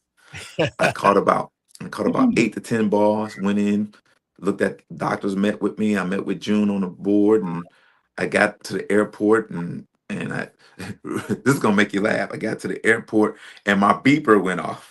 Beeper. I remember those beeper days. My beeper went off, and it was my agent calling me, and he says, "We got a deal." I says, "Well, I got to run and get on the plane." So I got on the plane and slid my credit card and pulled that big old phone out and made a phone call. And he said, "The deal is done." And he told me the deal. And I said, "Let's take it." So before I even left Atlanta that year, um, I had already had a deal, and then that was the story. And the thing is, I remember my 12th after my 12th year having my exit meeting with Dan Reeves, and I knew my salary cap number was really high, and I came in. I had already put the numbers, and I put it to him and said, "This is what we can do. We do this and do that, and to make us cap friendly." Blah blah blah. And he sat back in his chair and said, "I can't do that." And I asked him why, and then the craziest thing. This was the craziest thing conversation. And he says to me, he says, "Well, we got some young guys on the team that I think deserve to play whatsoever." And I said to him, I says, "I have one more year left on my contract. I just want to play that last year here." And I said, I'll make a deal with you. We'll go to training camp. And if they beat me out, and if I'm not a starter, I'll retire. He leaned back in his chair again and says, "I can't do that." And I asked him again, why? He says, this is the honest to God truth. He says, "Because they won't beat you out." Mm. And I said, "Oh my goodness." Then I said to him, I said, "Well, if you're gonna release me early. Don't wait till June so I can get on another team." And I remember the offseason I was working out, then over the PA system. It's Terrance, Mathis, you have a phone call at the front desk. It was my wife, and she said, "Dan trying to get in touch with you." So I got in the car and I called him. He says, "Hey Terrance, how you doing?" I said, "I'm good." He said, "You're out playing golf?" I said, "No, I'm just leaving the weight room." He said, "Yeah, that's true. You stay in shape. You're always ready to play." And he says, "Well, we're gonna go ahead and do what we said we was gonna do. Good luck to you." But boom, in the car. Didn't get a lunch, a dinner, or even invited to the facility. Mm. And I hung up the phone and went, "What in the world just happened?" I was shocked for the next 20 minutes getting to the house. And just fortunately, I went to Pittsburgh on a visit, and there I ran a few routes. And right then and there, they offered me a deal to come play for Pittsburgh. It was a cup of coffee there. And the way I left, I hate the way I left the NFL. I thought I had more on the table whatsoever, but at the end of the day, it was God's timing for me to move away. And in a nutshell, that's how it all happened, man. Terrance, I tell you, man, we could talk to you all day, but obviously, you're here because we're congratulating you and introducing you as the new head coach of Athens Christian in Athens, Georgia. And of course, after starting your career at Savannah State back in 2011, what does this new opportunity means to you? Well, here's the thing, DJ. I had an opportunity to reflect from where I've been before, and I wanted to get back into the college thing, and it just wasn't happening for me whatsoever. And I wanted to go to the NFL and coach, and it just wasn't happening. And then something came over me, and I know what it was, and it says it's okay to go backwards and to have some peace at where you're going to be. That doesn't mean you failed. That doesn't mean that you cannot regain that status as a head coach at the collegiate level. This is your time to reboot, have some peace, and these young men need you. And it's been remarkable, man. I this is the first job I've taken where I didn't know anybody when I got there. And for the first 3 or 4 days, I never questioned God. I asked him, I said, "God, are you sure this is where you want me to be?" and after finishing spring ball last week, this is the place where I was supposed to be. Good deal. Good deal. Well, you're certainly in the right place. Of course, Athens, Georgia, home of the Georgia Bulldogs. I'm sure you've had your fair share of introductions with Georgia Bulldog staff and former players, to include a couple of players actually on your staff that played at Georgia. Yes, Bernard Williams, who is arguably the best offensive lineman that ever left Georgia. Shedrick Wynn, who played defensive line, is my defensive coordinator. Right now, a guy named Kurt Nicely, who was on the roster there. He's from Athens. So right there, those three right there. Then I got Anton Smith, who played for the Falcons for a while, Florida State running back, was my running back coach. So, we put together a good staff, a good, experienced staff, and it's working. It's working. And that's the key. You got to put together a staff that is knowledgeable, that the young men will respect, and that teach. Everybody can say they're a coach, but can you teach? And we teach. And that's a big part of it. Terrance, you've had stops at Savannah State, you at Pinecrest Academy, Blessed Trinity, Fellowship Christian, as well as Morehouse. Now, I know that all of those stops, you learned something and you matured to the point of making you a better coach and a better man. What do you think is going to be actually your mantra here at Athens Christian? That's going to basically, because again, you're going into a program where they're looking for you to turn it around and to touch lives and help these young men develop. So with all that tutelage, all that training, and all of that coaching behind you, again, what do you see yourself? What do you see being your strength as a coach? After all those stops, I think patience is the biggest key, and to not rush the process. Right now, of course, you want to win them all.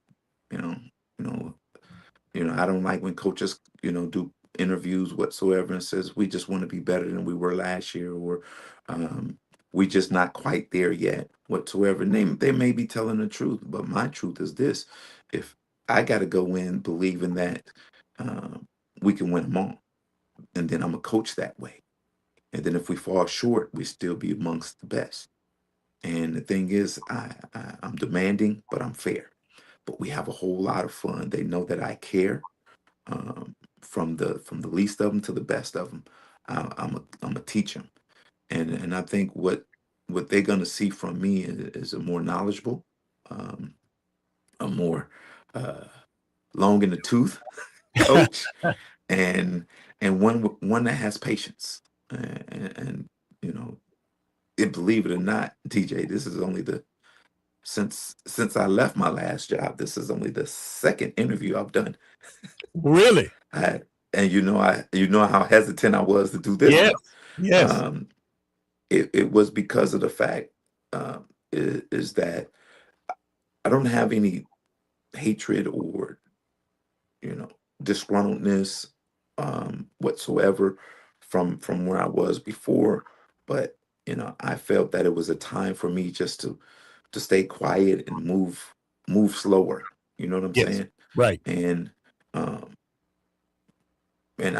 think I've become better, because usually 3 years ago, if we were talking, I would have been like, this and that, that and this and that and this. But it is not my job to talk about an experience that helped me. You see what I'm saying? Yes. Good, bad, or indifferent. Right. So it helped me. The 2 years at Morehouse helped me know who I am and become a better man, a better father, a better husband, and a better coach. Coach, the GIAA, that's the league that you are in right now. Are you kind of familiar with it? I've been able to have the privilege over the last 3 or 4 years to call their state championship. So hopefully I'll be able to see you next year if your team's able to make it, man. But are you kind of familiar with the league, and how excited are you to be in that 4A classification of the GIAA? I am familiar because a lot of those schools were in the GHSA, and I am very familiar with it. It's private league whatsoever, and those in the GHSA thinks, oh, that's beneath them. Right. But believe it or not, we have a young man, and I'm not gonna butcher his name. We call him Success. That's what his that's what his first name. Yeah, Yes. Zimbabwe. We sell him in basketball. That kid is a freak. Yes, and he has over 15 D1 offers and Power Four offers, and daily schools are coming in whatsoever, and um, I beg, who maybe Athens Academy or Prince Avenue may have that. I don't know if they have that caliber of kid at their schools, or anyone else in the Athens area. So if you think our football is less than, you're kidding yourself, because I promise you, in the next 2 or 3 years, it's gonna be special. It's gonna be Special special indeed. around there. Yes, indeed. Terrance, I got a couple of more minutes here with you, but I just want to make sure that the folks know that obviously you coming in, probably one of the most decorated football players in the city. And again, I'm talking about Athens, Georgia. They're home of the University of Georgia. As a former professional athlete, a former college All-American, and now, of course, being the high school coach there for Christian Athens Christian. You are a humble spirit, and you know better than anybody. You're only as good as the community will allow you to be. And you know what? I know you're shaking hands, kissing babies, and you're getting introductions that you need in order to build this program. Again, talk to us a little bit about what that means to you. It means a lot to me because I haven't just a little bit been into Athens area just to eat whatsoever, but I haven't really been to any events or anything yet. But I still get I get phone calls, and Willie Green, who's from Athens, played in the league for a while, wide receiver, good friend of mine. He calls me. He says, everybody knows you're here. Everyone knows you're here. You're the Athens Christian is the talk of the town right now. Right. And I understand that, and that brings pressure, but it brings a lot of excitement, and a lot of accountability whatsoever. And at some point this summer, I'm gonna hit some places, go to some youth parks and all those things, and just let people get a chance to see me whatsoever. The biggest thing, I don't want to hit Athens as a cocky, arrogant individual where everybody says, "Oh, who you think he is?" Because you know me, TJ, I'm not that. Right. But right. it has to be strategic. Everything I do have to be strategic. I don't want to be overbearing to people whatsoever. We already getting phone calls. Coaches saying we're still in their players. And that's crazy. I have not actively recruited a player in Athens.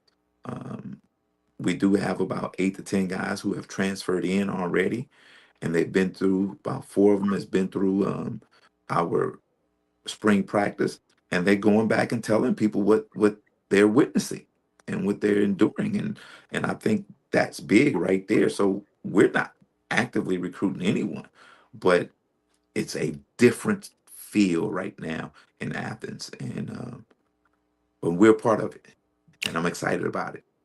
Hey, man, listen, we appreciate the fact that you stopped by here, of course, for us to reintroduce you to the Sports Visions Nation. I'll be in touch and following you, man. We wish you the best, and, of course, have a great rest of your morning. Thank you, man. God bless you guys. I hope he gives you everything that you want. All right, partner. Take care. That's T-Mac, man. That's a good dude, man. And I want to correct myself. It's Success in Wabude. And I was able, the only reason I know how to say that is because we had to practice it over and over again. Right. I remember you telling me about this guy, but Terrance loves him. I mean, he says he's got folks coming in from everywhere trying to recruit this guy. He is a freak of an athlete. Man. Absolutely. I'll tell you what, he's going to be a success. I'll tell you what. But more importantly, he's going to be developing young men, and I love that about what he does. I do too. And looking forward to hopefully maybe seeing Coach Mathis during the GIAA playoff. Absolutely. All right, let's go ahead and take a break. You're watching Facebook Live as well as YouTube, and you're listening to WLTC HD2 Sports Visions 921. This is the Sports Visions Morning Show. I don't want to kiss you. Yeah, I just want to feel you. Feel you. I want you around. Hey, it's Dan Patrick. Thanks for making us your home for local, regional, national sports talk in the Chattahoochee Valley. This is Sportsvisions 92.1. Good morning. I'm Tiffany Maddox with a look at your morning's headlines. 6 candidates were on the ballot to replace Columbus Mayor Skip Henderson in the mayoral race, but the results between candidates Joanne Kogel and Isaiah Hughley were too close to call, with Isaiah Hughley at 45%, followed by Joanne Kogel at 25%, and then Chris Briot at 13%. Residents will have another chance at selecting the mayor of Columbus on June 16th in a runoff election. Meanwhile, 3 people in Atlanta have tested positive for the measles. 5 measles cases in Georgia have been reported this year, and the Department of Public Health staff is urging people to check their vaccination status and call a doctor if they develop any symptoms. And in national news, 2 teenagers are suspected of killing 3 people in Monday's shooting at San Diego's Islamic Center. According to the FBI, the 2 teens met online and shared a, quote, broad hatred toward different religions and races. For WRBL News 3, I'm Tiffany Maddox. Make it a great day. Good Wednesday morning. We are starting off mild and partly cloudy to start, with temperatures hovering right around 70 degrees. And throughout the morning, expect a mix of sun and clouds. And by the afternoon, more clouds than sun as those temperatures climb closer to 90. We may be seeing some isolated showers and storms this afternoon, and then tonight remaining partly cloudy with those lows falling in the upper 60s. Summertime weather pattern continues for the rest of the week, and we're tracking better rain chances arriving for Memorial Day weekend. To get the full story, visit sportsvisions921.com and click on the WRBL tab. Sportsvisions 92.1. Hey, it's the Hubster, Gill's Auto Sales, your #1 pre-owned dealer in Georgia and Alabama. We have over 400 vehicles to choose from, like new ones and hard to find ones. Back that up with a free 30-month, 30,000-mile warranty and great financing in 6 locations. And you got the one dealership that everybody in the Valley loves, Gill's Auto Sales, celebrating 40 years. And you can always find the Hubster at Gill's on Highway 80 in good old Phoenix City, Alabama. Sound familiar? At Mattress Firm, we understand there are many problems that can keep you up at night, like snoring, aches and pains, or sleeping hot. Our sleep experts have the unrivaled know-how to match you with a mattress that can help. And now at Mattress Firm, save up to $700, plus get a free adjustable base with select Sealy Posturepedic mattresses. For the great sleep you deserve, visit Mattress Firm. We make sleep easy. Restrictions apply. See store or website for details. The YMCA is just a starting line. For the true self blooms only when we find our purpose, what makes us tick below the surface. My why is diversity and unity, a safe space in my community, living with sincerity, giving every day my everything. With my why, I stand strong, seen and supported all along. It's a million faces in a mirror and everyone belongs. Find your why. Learn more at ymca.org for a better us. Columbus drivers trust Uperlube. Fast service, honest work, and that Uper pride. Uperlube services are full oil change, transmission drain and fill, wiper blade replacement, battery checks and replacement, CVT transmission fluid change, and headlight restoration. You can't go wrong with Uperlube. Thinking about starting weight loss treatment? GoodRx is here to help. We offer FDA-approved GLP-1 medications prescribed by licensed providers, including the Wegovy tablet, with straightforward pricing and pickup at your local pharmacy or delivery to your door. All from America's #1 prescription app. Go to GoodRx.com/weight loss to get started. GoodRx is not insurance. Cancel anytime. #1 prescription app ranked by a third-party study. Your home for the Dan Patrick Show, 9 to 12 on Sportsvisions 92.1. Now back to the Sportsvisions Morning Show. Here's former Green Bay Packer DJ Jones and Thrift Behringer.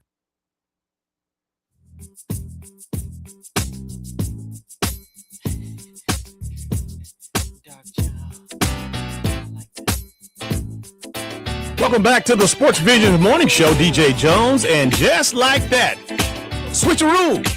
Thrift Behringer in the building. Good morning, Thrift. How you doing? Morning, DJ. Happy hump day to all those out there, and hopefully you're having a fantastic hump day. Good deal. Hump day indeed. Hey, big special shout out to Terrance Mathis, the former Pro Bowler from the Atlanta Falcons, man. One of the greats to ever lace them up with the Falcons, man. Having a new opportunity as the head ball coach of Athens Christian up in Athens, Georgia. And again, man, this guy's had many stops after a brilliant career in the National Football League. And I tell you, man, as far as developing young people, developing young men, I wouldn't trust. I wouldn't trust anybody more than a guy who has been there, done that, and got the T-shirt. I absolutely agree with you, and look forward to seeing him with Athens Christian and those big-time players over there. All right, we'll go to our next guest, and her name is Coach Bridgette Gordon, and she is the fabulous coach of the FAMU Rattlers women's basketball team, and she's a former Hall of Famer, Olympic gold medalist. She's an NCAA champion and a Lady Vols legend. Coach, good morning. How you doing? Good morning. I'm doing great. And yourself? Wonderful, Coach. Thank you for coming on this morning to allowing me to introduce you to the Sportsvisions Nation. I know you'll be coming into town on behalf of No Approval Organization, on behalf of the Pressure Makes Diamonds, a championship mindset, as the featured speaker. And, of course, nothing more than you coming in to inspire our young female athletes. Yes, that's something that's dear to my heart. I realized that when I was a young lady back at the University of Tennessee, that I was just a keeper. You know, I wanted to empower young people, and I started my journey there. Coach, why don't we do this? Why don't you let everybody know where did you grow up, and of course come up through the ranks of high school, and of course we know you went to University of Tennessee, but talk about those early years and some of the challenges that you had to face in order to make it to the next level. Well, I grew up, born and raised in delightful DeLand, Florida. DeLand is on 1792 in between Daytona Beach and Orlando. Grew up in a single-parent home.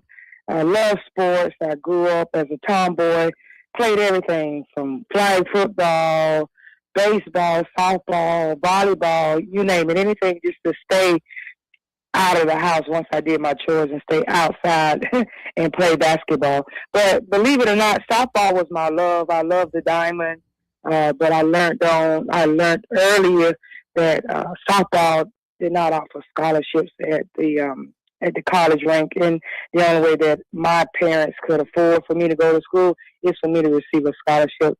So with that being said, I started focusing on basketball. And it wasn't until, I think it was 1983, I went to the Blue Star camp. It was Blue Star All-American camp in Philadelphia. And I was in front of hundreds and hundreds and hundreds of scouts. And when I came back home, my mom started receiving all these letters. She was like, "What is this?"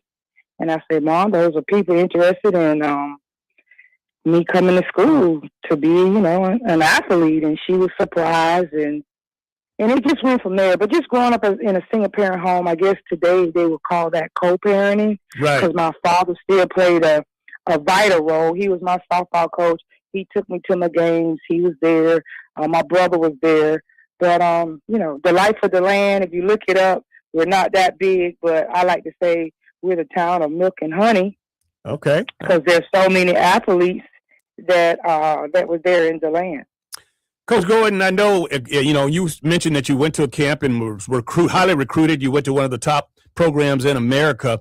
Now that you are at coaching and you've had several stops along the way, what's the biggest difference versus what we have today for these young ladies and what you had in front of you? Because it sounds like you had the best of the best. I did have the best of the best at that time, I should say. At the University of Tennessee, Pat did everything to make sure we had that student-athlete experience, and it was the best. It was a lot of culture. It was a sisterhood, the same thing I'm implementing here at Florida A&M, that sisterhood. But just as far as the experiences, I remember going to California, and for the first time, she wanted me to try swordfish, and I was like, "What is a swordfish?" And she explained it to me, and then I became, started liking swordfish.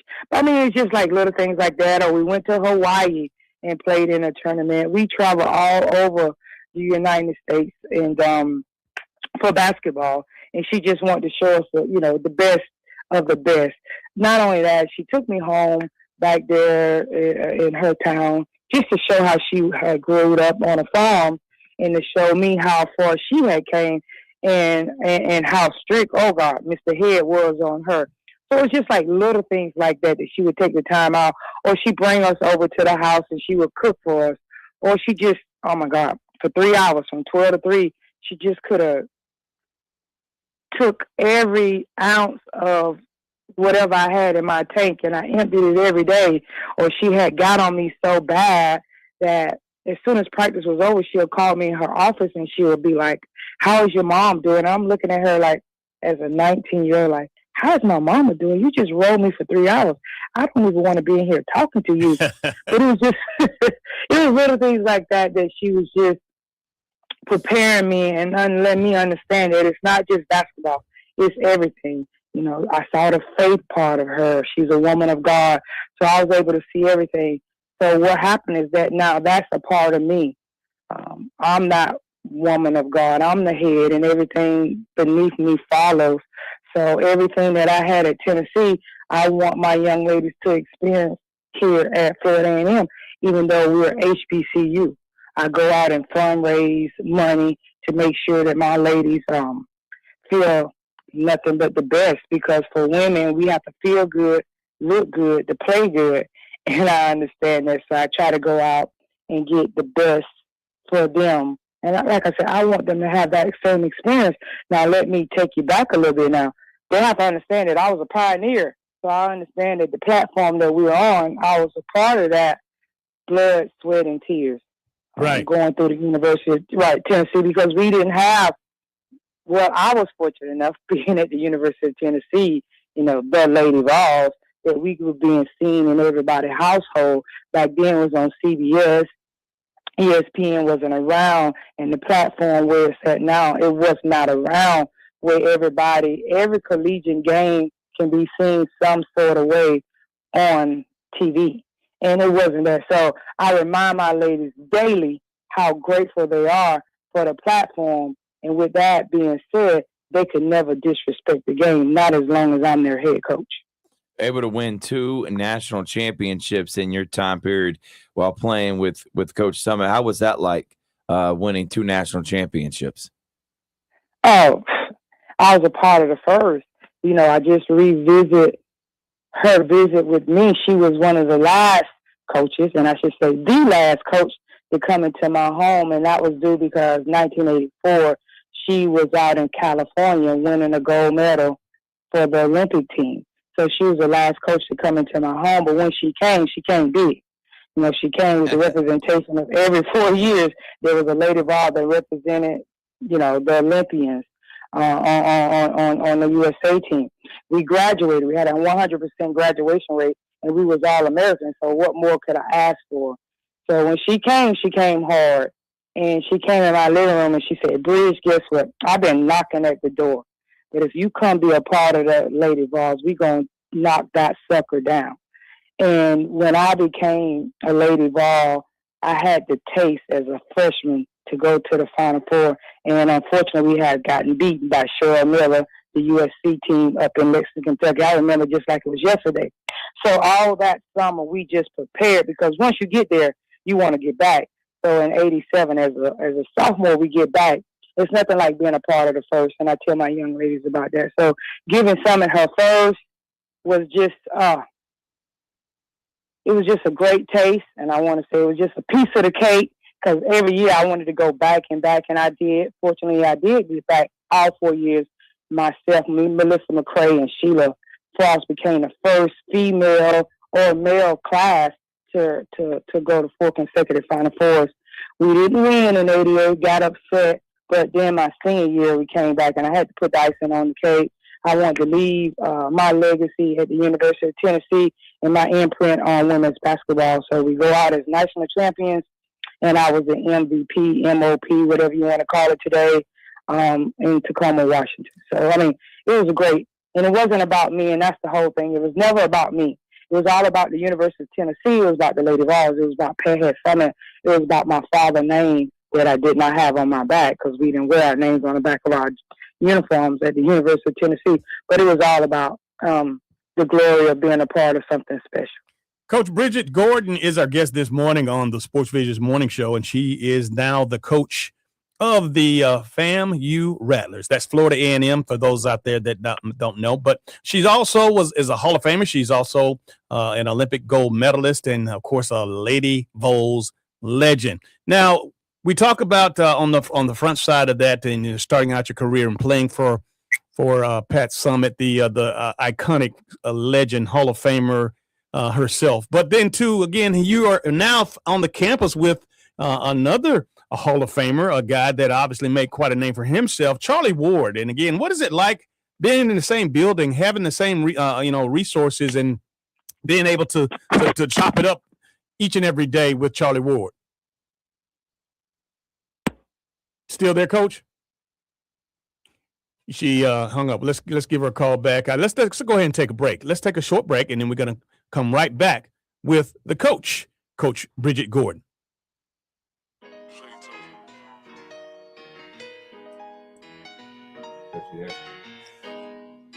Okay, we're going to put you back. Sorry about that. Mexico, working like a Mexicano. New persona, I'm moving off from Ferragamo. Get the number, I party with. This is the Sports Visions Morning Show. Let's do this. Sports Visions 92.1.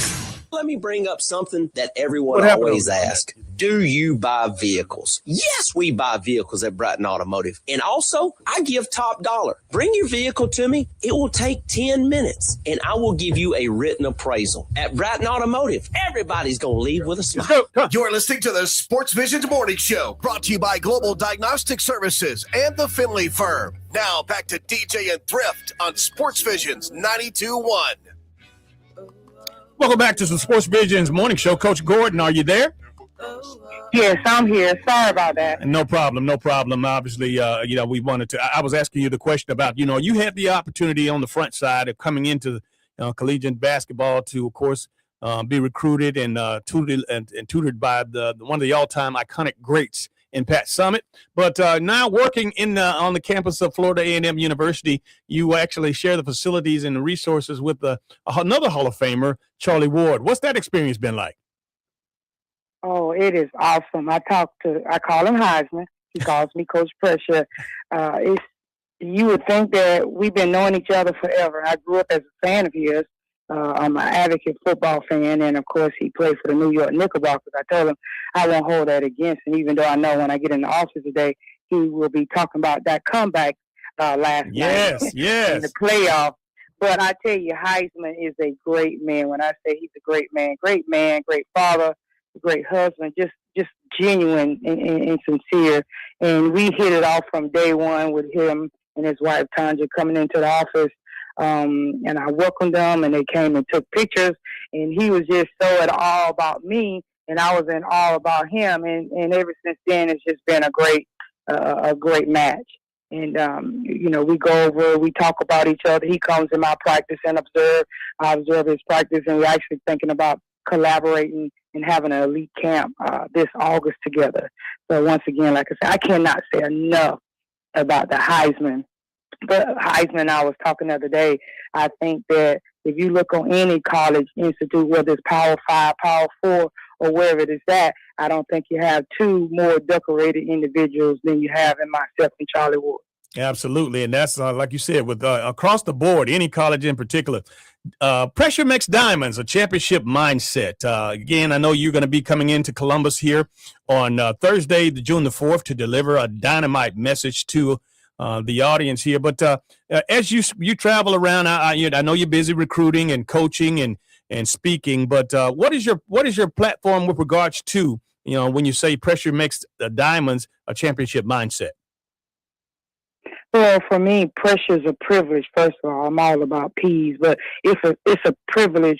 And for me, it's like my life. If you look at it, going back from when I was a small child to now that in my adulthood, that it feel like I've always been under pressure. And if you know me, and if you saw my my poster, my All-American poster that the University of Tennessee put up, I had on they call it Mr. T Starter kit with all my jewelry on it. But I'm a woman that loves diamonds, so I understand what diamonds are expensive, so you have to put in the work. So I've always used that motto that pressure either going to break a pipe or it's going to make diamonds. And I love diamonds because diamonds are our best friends. I also happen to be born in Athens, which is my gem is a diamond. But when you're talking about pressure, that's something that I've always put on myself because no matter what phase or facet of my life, I wanted to be the best. My mom would remind you when I was a brownie or a Girl Scout, I would sell the most cookies or I was the number one. And if I didn't, I came home and cried, not as a poor sportsman, but just cried because I wanted to always be the best. And that's something that's been instilled with me since I was a child.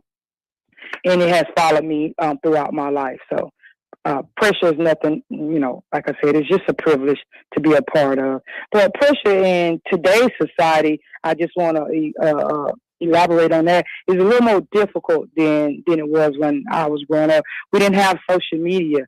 I had the privilege to be out in Las Vegas, some of the professional development, and I listened and watched the premiere of the Never Fold with the Las Vegas Aces. And going through that, I've learned so much about the pressure from social media, even on professional players. You talked about some of the young ladies that was getting some heat from the community, from fans, and they don't understand how vital that is to a young lady's psyche, no matter what level they're at, no matter what profession they're in. Mental health is real. And we used to say we bullied people when we were younger, but bullying has been taken to another level with social media, because now you have people feel like they have the ability to hide. I won't say hide because they do. Right. They hide behind this front and they come out their mouth and they're saying something about someone's daughter that is not right or not fair, or someone's son. And you never know what type of impact that have on an individual.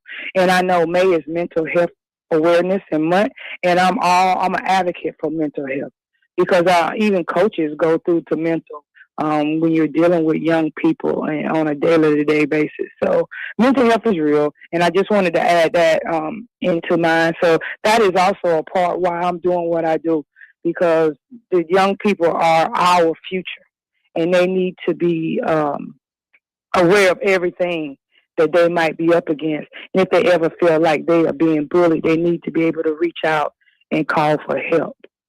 Because if you go back and look at it, suicide is one of the number one, reason why young people are leaving this earth. Coach, you made mention of young people. When you're recruiting, this is our message and cry out to those parents out there, to the kids that are listening right now. What are you looking for in a young athlete that's coming to your program that wants to be a part of a Florida A&M? Well, my first part is their character, because character is everything. I know about their ability. I pride as a great person, as a player, that I can develop a young lady if they have the tools. So I'm looking at their character. I want to understand, how it is. If the coach pull them out the game, or they're there cheering on their teammates, or they're getting mad, or they're getting upset. I want to know everything. I want to know if they're going to be competitive. They're going to be, I like to say, the next play, because we all know we're going to make mistakes. That's what made Michael who Michael is. It's not how many times it's failed, it's how many times he was willing to get back up that he failed and he got back up. So I'm looking for all those intangible, the eye can see the talent if you have the eye. Eye knows the talent. I want to know everything behind it, the character. I want to go beneath the body, the face. I want to know what's inside the heart. Because if you look at my roster, I have a young lady that does not even stand 5 feet tall. And when I tell you her heart, you cannot measure her heart. I mean, she is a fan favorite because she gives it her all. I will go to war with her any day. So those are the intangible things that I'm looking for. And secondly, after I do the character piece and the eye piece, they have to be smart, first of all, as a student, because we are the number one public HBCU 7 years in a row. I want to give that out and let the young ladies know about Florida Agriculture and Mechanical University. So they have to be smart, intelligent young ladies to even come into the university. And then third of all, I'm going to recruit the parents, because the apple does not fall far from the tree, because I'm a disciplinarian, and I get that from Pat. one thing that my ladies are going to have is discipline, respect, and gratefulness. Those are my non-negotiables because we are grateful to be in a position that we're in, and we have to give the respect that's due, and that's just everything that I stand for as the head, and I am a woman of Christ. So there are going to be moments that I talk and preach to them, not forcing them on anything, but I'm going to talk about my Christ and my faith. So I'm not saying they have to be a part of that. They just got to know who their head is, and that's who I'm driven by. That's the number one person that's in my life. But, when I'm going out, I'm spilling it all out. I'm a competitor. They look at the resume, but what they see is that you see a coach that loves them dearly, that I tell them, if I'm not getting on you, then there's a problem. And I don't cuss at them. I don't demean them. I don't get out of character. I just earn the respect, demand the respect, and tell them to trust the process. And I'm teaching the fundamentals and the inches and the details of the game. Well, Coach Gordon, I tell you what, man, we certainly appreciate you coming on board here and allowing the Sportsvisions Nation to get to know you. We're looking forward to having you in town on Thursday, June the 4th.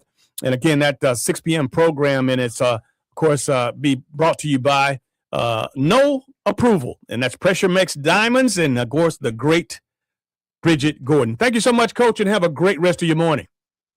Thank you for having me. Absolutely. Man, I tell you what, we're getting to all of these wonderful people that are coming in, pouring into the lives of our young people. Big shout out to Mike Woods and, of course, all the things that he and his son are both doing out there with No Approval. No doubt, man. Can't wait to see her coming up. All right. Yes, sir. All right, we're going to take a break. When we come back, we're going to talk to a state championship track coach who, of course, has restored the prestige and honor of being at Shaw U. Coming up in just a little bit, Fluelen, Coach Fluelen with the Shaw Raiders track team. They will just won a state championship. We'll have him up, and we'll be talking about that experience. Don't go anywhere. You're watching Facebook Live as well as YouTube, and you're listening to WLTC HD2, Sportsvisions 921. We are your hometown sports guys.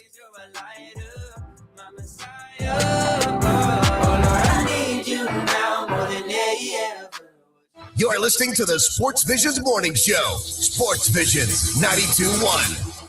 She was the sister who went unnoticed. A daffodil might look plain next to a lily, but on its own there is much to be admired. Now her greatest chapter is yet to come. The most important thing is to be yourself. From the world of Jane Austen's Pride and Prejudice comes a new BritBox original drama, Barry, you will flourish. Based on the best-selling novel, The Other Bennett Sister, now streaming only on BritBox. Watch with a free trial at BritBox.com. Attorney advertising. Blake Swan, 4751 Best Road, College Park, Atlanta, Georgia. 921-200-7066. Paid after dramatization. Top dogs not mean we are the best. No guarantees of success.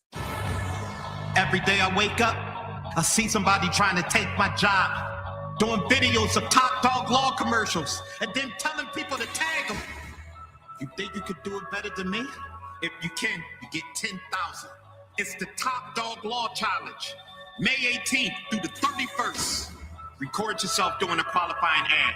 Go to challenge.topdoglaw.com to enter. Post it on IG and hashtag Top Dog Law Challenge. We'll pick our favorite. We'll hire you to create a real radio ad and pay you $10,000. First 500 to enter, get a Top Dog pack and a $50 visa. It's $10,000 on the line. I want to see everybody get creative. Post on IG and hashtag Top Dog Law Challenge. Skill contest contract runs May 18th to 31st. No purchase necessary. U.S. residents 18 plus, 25 states. I love playing sports, especially for my school. And that's because school sports are special. It's where it's safe to fail. It's where we're taught resilience, where our fear becomes confidence. It's where we learn to get back up after every fall. School sports are where 7.8 million students go from I can't to I can. This message presented by the AHSAA and the Alabama High School Athletic Directors and Coaches Association. Lori's Furniture. Furniture Express, your expressway to saving. Celebrate the Memorial Day holiday with some big savings at Gorey's Furniture Express. All rugs 50% off, plus markdowns on certain items throughout the store up to 75% off. And on top of all of that, Gorey's is going to pay your taxes. And that's only at Gorey's Furniture. You're going to love this place. Alabama Highway 169 in Opelika. I know that hiring can be challenging. You need someone to match your role perfectly. Well, now you can meet them fast on ZipRecruiter. Build your team, build it sooner. Meet your match on ZipRecruiter. Just head to ZipRecruiter.com/free right now to try it for free. That's ZipRecruiter.com/free. Meet your match on ZipRecruiter. Try it free. Straight Talk Wireless presents Pickup Truck Wisdom. If you're only good to your new friends, you're not going to have any old ones. Straight Talk gets it. That's why new and existing customers get free 5G phones on Verizon's 5G network. Pretty simple, really. You keep good people by being good people. Find us at straighttalk.com and Walmart. Straight Talk Wireless. Straightforward. Always. Taxes and fees apply. Plan purchase required for free phone offers. Copyright 2026 Verizon.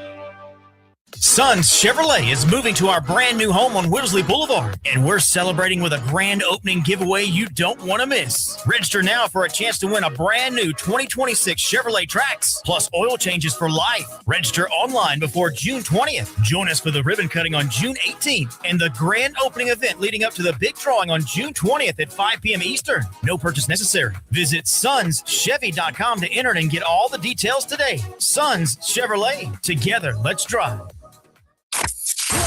WLTC HD2 Casita and W221DP Columbus. You're listening to the Sports Visions Morning Show. Sports Visions 92.1. Covering local and national sports. This is the Sports Visions Morning Show on Sports Visions 92.1. Drafted by the Pittsburgh Pirates and the Green Bay Packers. Here's DJ Jones and Thrift Behringer. Welcome back to the Sports Visions Morning Show. DJ Jones and Thrift Behringer in the building. We're broadcasting from the PMB studios in beautiful Midtown Columbus, about a 40-yard dash from the Aflac Tower. Turn it up a little bit, Thrift. You know, that's your theme song? It is. And can I tell you something? Yes. Man? We got some dogs competing for state championships at Glenwood. We got Brookstone trying to win a state championship baseball. That Coach Mathis, he's a dog. Yes. Don't get me started on the soccer programs. And this next guy's a bulldog too, DJ. Coach Fluelen, let's go ahead and bring him up. Welcome and good morning to the Sports Visions Morning Show. How you doing, Coach? Good morning. How y'all doing? Let me try that again. Good morning, Coach. Thrift is just a little rusty here. Sorry, I'm trying to hype you up, man. I ain't even got your mic on or nothing, dude. What up, man? How you doing, Coach? Good morning. How y'all doing? Wonderful, man. Congratulations. Tremendous efforts here just a week or so ago, man. Bringing the championship back to, as they call it, Shaw U. Yes, sir. Yes, sir. It's been a wonderful experience. Glad we could do it for our school and our community. First of all, Coach, obviously, again, that program has a lot of tradition and a lot of culture, a lot of pride in history in the athletic program. And championships, there's not a stranger to that program. What does it feel like having, for the first time in a while to actually have that honor? Yeah, I mean, I really just am walking in the footsteps that the greats of Shaw have already, done before me. You have Coach Charles Flowers, who, is a legend around here, and he's done it. You have Coach Edgar Johnson, who was a legend on the track. He's done it before me, and to be able to be around those people and to learn from those people and now be able to do something that they have done, it's been a great experience. Coach, go ahead and shout out some of your coaches. I know that, you have some other people that you, of course, leaned on to help, because you coach both boys and girls, correct? Yes, sir. Yes, sir. Specifically, which one of the teams won the actual state championship? So girls came in first, all right, and they actually won the state championship, and boys came in fourth. Great job. Great job. So who are some of the individual performers that, again, we should know about? Again, I know that there's not a whole lot of coverage in the area with regards to track, but that's why we're glad that we have this platform right here so that we can talk about your kids, your school, your program?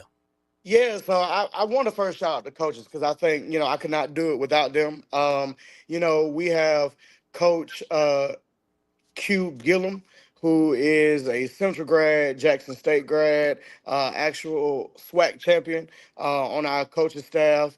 He heads up the hurdles and the mid sprints. And then you have Coach Bree Mahone, who is actually a Shaw grad, went to FAMU, and her mom and her, they are both legends in the Shaw High School history. So having her has been great.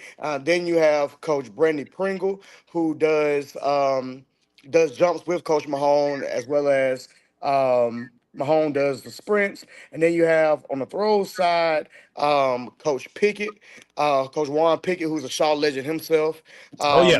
He's a great guy. Then you have Coach Dan Miller, who has come on and helped us this year and has been a great help, especially with discus. So we have a great coaching staff. We have great people first, and that's why they've produced great athletes because we train the people first, then the athletes second. And performers on the actual team. On the girls' side, we're blessed to have Michaela Bledsoe, who is a generational sprinter, I believe, and then you have Samaya Fields, who's right there along with her. Then you have Shakaya Jones, who's been a steadfast in the program for the last 3 years. Then we had some newcomers come along, like, Peyton Keeley. She pulled in 30 points by herself in the state championship. She came out of nowhere. And so we've had a lot of contribution to the program, but those just to name a few. Coach Javion Fluelen is our guest this morning on the Sportsvisions morning show. And, of course, we're celebrating the state championship that Coach Fluelen and the Shaw Raiders recently won up at the University of Georgia. Coach, I got to get your reviews of that track facility up in Athens, man. I've had an opportunity to see it, but have you had opportunity in your team had the opportunity to use it? Talk about the track and the new facility in Athens. Yeah, I mean, the facility is great. That probably was the best track that we were able to go to this year, and we've been to some good ones. And that facility, it looks like it's a D1 facility. I mean, they have the lights, they have the track sits up on top of the ground, so it's cushioned enough for running. The pole vault pit was the best that I've ever seen. And everything felt like you were at a big time state meet and a big time track, and the kids really fell in love with it.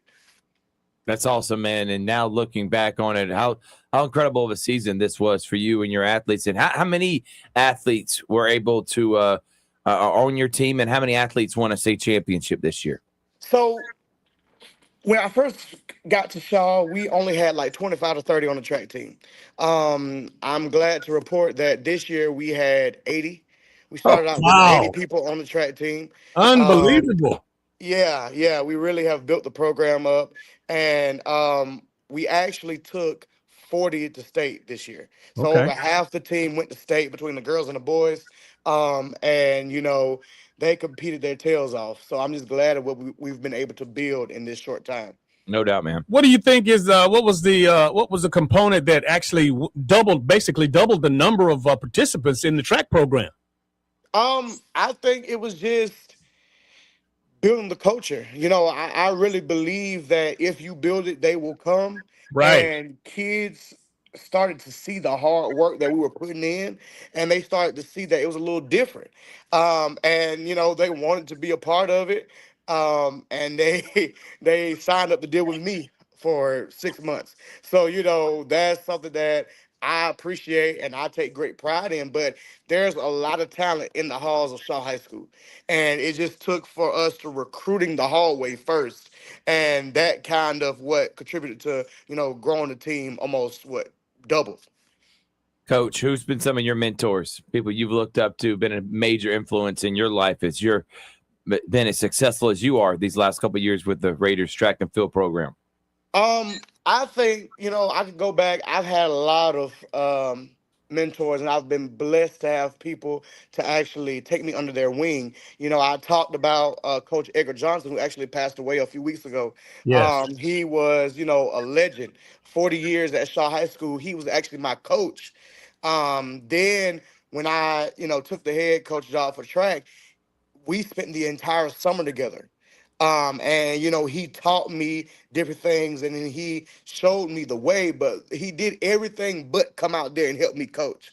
And at first I didn't understand that, but now I realize that, he did that so I could build my own identity. Right. This is not the Shaw of the 90s. This is the Shaw of the 2020s. So, it's a whole different culture, and he allowed me to, have a glimpse of his success, but also take the baton and do my own. So he's been a major factor. And then, honestly, our principal, Dr. Soraya Hendrick, our assistant principal, Mr. Chris Huffman, they both have been great influence in my life. They had I had the privilege of actually having them as my assistant principal and coach when I was at Shaw. So, Okay. they've really have been very close to me. And, you have the Antron Murray, he's the principal at Double Churches Elementary School. He was my coach when I was in middle school, and he's been mentoring me all along. So those just name a few of the many people in the community that have kind of, took me under their wing and showed me the way. Coach Fluelen, I want you to think about this next question that I'm about to ask you, because there's a lot of moving parts to being the coach of a track and field team. And a lot of specialization, a lot of techniques, a lot of fundamentals, and a lot of different events. What's most important? Because again, as you and I know on this level, you don't have all the coaches that they might have at the next level, but right. How do you get it done? I mean, what's most important? What are the first things that you should do other than identifying who are your fastest and most explosive athletes? Yeah. I'm a young coach. So the biggest thing for me was, and the biggest thing I feel like the first thing any coach needs to do is organize, organize, organize. Right. You have to be organized, especially when you are dealing with a team that's so multifaceted. You have throwers here, you have runners here, and Right. then you have different sect of runners. So I think just being organized on how you want to practice, how you're going to actually execute your practice, and who's going to coach it. Because I never pole vaulted. I never ran the 800. I was a thrower. So I had to kind of find people or teach myself how to do these things so we can be successful. So, and the next thing I'm gonna say, you just cannot stop learning.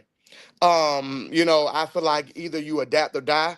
And that's something that I've had to do every year that I've been here is adapt and learn and organize my tail off. And I feel like that has contributed to our success. In football and basketball or baseball, obviously you have these those tutors. And I know you made mention of Coach Johnson, who passed away, taught you. But again, when you're talking about sprint training and and running the hurdles, the high hurdles, and you mentioned as a thrower, that's your expertise. Again, I think the bottom line is, I know with a runner, there's gifted kids that are just are faster than others, but working on that technique to make that faster kid even better. That's the part of it that I'm trying to find out from you again, who you were able to call on to help you do that. So the thing that we do here is we go to clinics as coaches. Okay. And we learn from some of the best coaches in the state. You have legendary track coach, great distance coach in Marietta High School. He is fantastic. You have great pole vaulters like Tom Rittenbach and all those people up there in North Georgia area. So I go to those folk and I try to, I be like, teaching and coaching is stealing. And you go to and try to steal as much information as possible and try to make it fit for your kids. But I've been fortunate to have some great coaches at our school and to get some great coaches in that have learned from legendary coaches, whether it's at FAMU, Jackson State, Albany State, whatever it is. And they've brought what they have learned into the program, and we've kind of meshed our philosophies together. So that's why we've been able to take runners who are under the radar and turn them into state champions, because each kid has a different regiment that you need to follow to get them to reach their max, potential. My question to you now is that I'm an advocate. I love track and field, and I ran in track in high school as well. But one of my, I favor the explosive sprinters and the jumpers, the long jumpers and the high jumpers. So help me understand who are the top on your team, as well as some of the others in the city that you competed against. Columbus, Georgia has some talent. I'm going to say that, I'm glad that we've been fortunate to get a few, Right. but there's talent all over. Carver has a kid, Zach Watson, who's running out of his mind. Yes. But we've been fortunate at Shaw High School to have, Ahmad Nickerson on the boys' side, Woodrow Clay. Ahmad Nickerson is a phenomenal 200, 100 runner. He can really do it all on the track. Woodrow Clay has been our bright star in the 100. Then on the girls' side, you have Michaela Bledsoe, who, like I said earlier, is a generational talent to me. Samaya Fields, who is a generational talent in the 400. So, we've been able to have these fantastic athletes that don't mind to be coached. They want to be coached hard. And I think that's what kind of separates them. And that's what separates all the great athletes. They want to be coached hard, and they're okay with taking the coaching that we are putting before them. Coach Fluelen, my final question is, some of the, school records, in the 100, the 200, the 4x1, and so on and so forth. Were you able to break any of those records this year with the state championship team? Yes. So since I've been here, we have broken almost half the records in the school. And that's just in 3 years. Recently, I received the records from 1978 to 2004. So now I'm going to combine all the records from 1978 to 2026. But we've been able to break the 200 record. Michaela Bledsoe broke that this year. Broke actually her own coach's mom's record. Wow. We've been able to break. Yeah, we've been able to break the 200 record on the boys' side as well. Relays, we've been able to break the 4x1 for the girls, and we've been able to break the 4x200 for the boys. They actually broke the state record at the state meet on last week.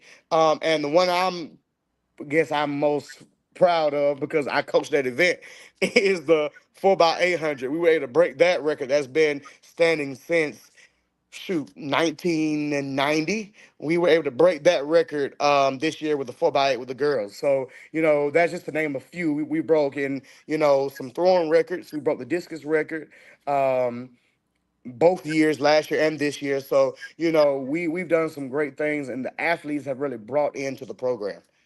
Well, Coach Fluelen, we certainly appreciate you coming by to, of course, help us wake up with the Sportsvisions Nation. And I'm going to give you an opportunity in the last few minutes or so to talk to the alumni, to talk to Shaw University, because this is a big deal, man. Obviously, I know that track and field, we don't cover it like we should and like we could. But, hey, listen, again, having you here is an honor. But I wanted you to speak to those folks that not only supported you, but those parents, those alumni, those lettermen, all the folks from Shaw U. I'm going to give you an opportunity to speak to them. As a Shaw alum myself, I take a lot of pride in this school. I take a lot of pride in the history. I take a lot of pride in the future, most importantly. And, I feel like it's time. I feel like this is just the beginning of the floodgates of success opening back up at the school. It's been boiling for a minute, but I believe that we are finally ready to reach that potential. And I think that everyone needs to come on and ride the train.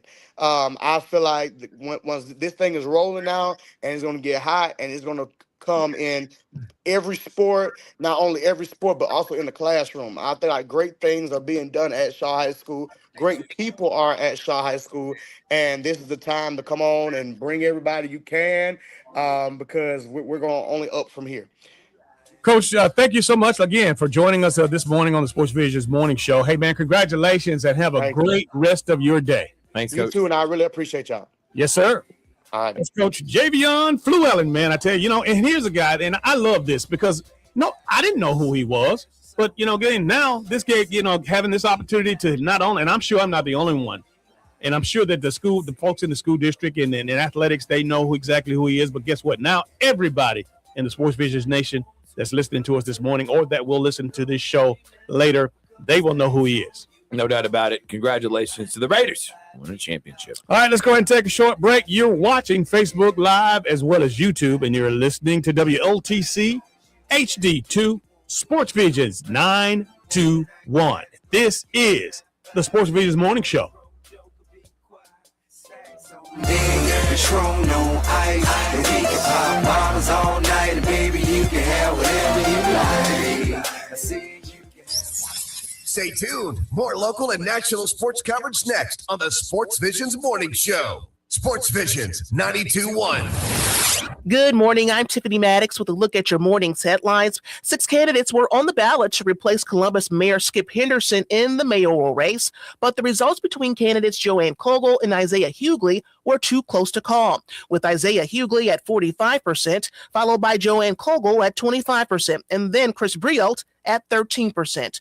Residents will have another chance at selecting the mayor of Columbus on June 16th in a runoff election.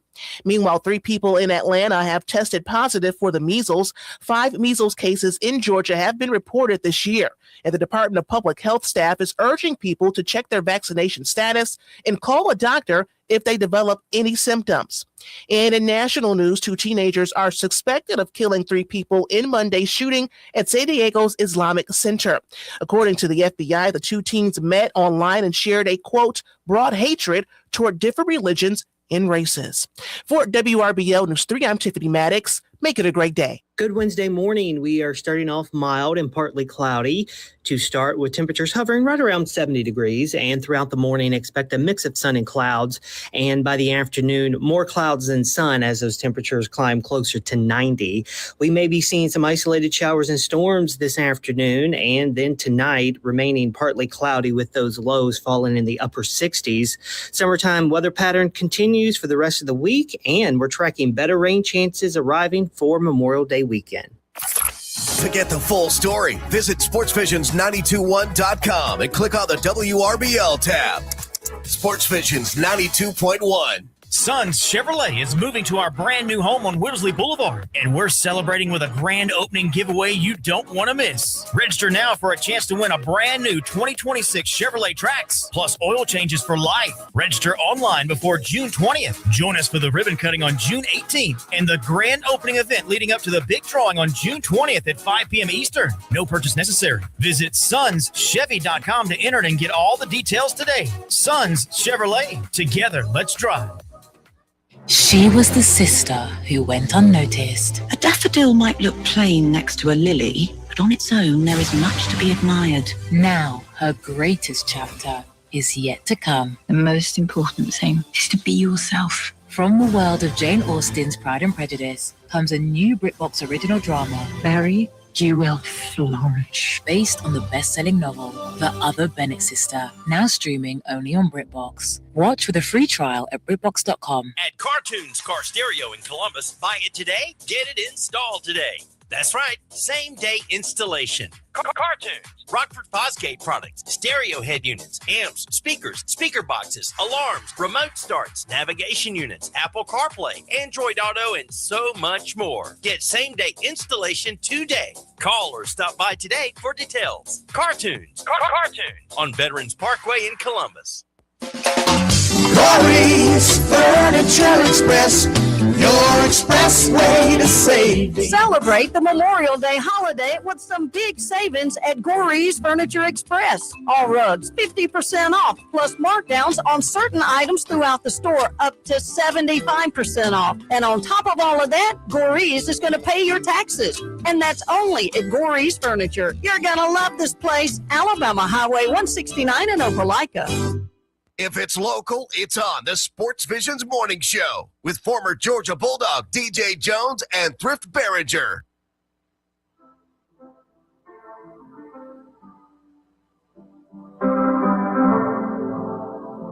I got my peaches out in Georgia. Oh yeah. I get my from California. That's that. I took my chick up to. Welcome back to the Sportsvisions morning show. DJ Jones and Thrift Manager in the building.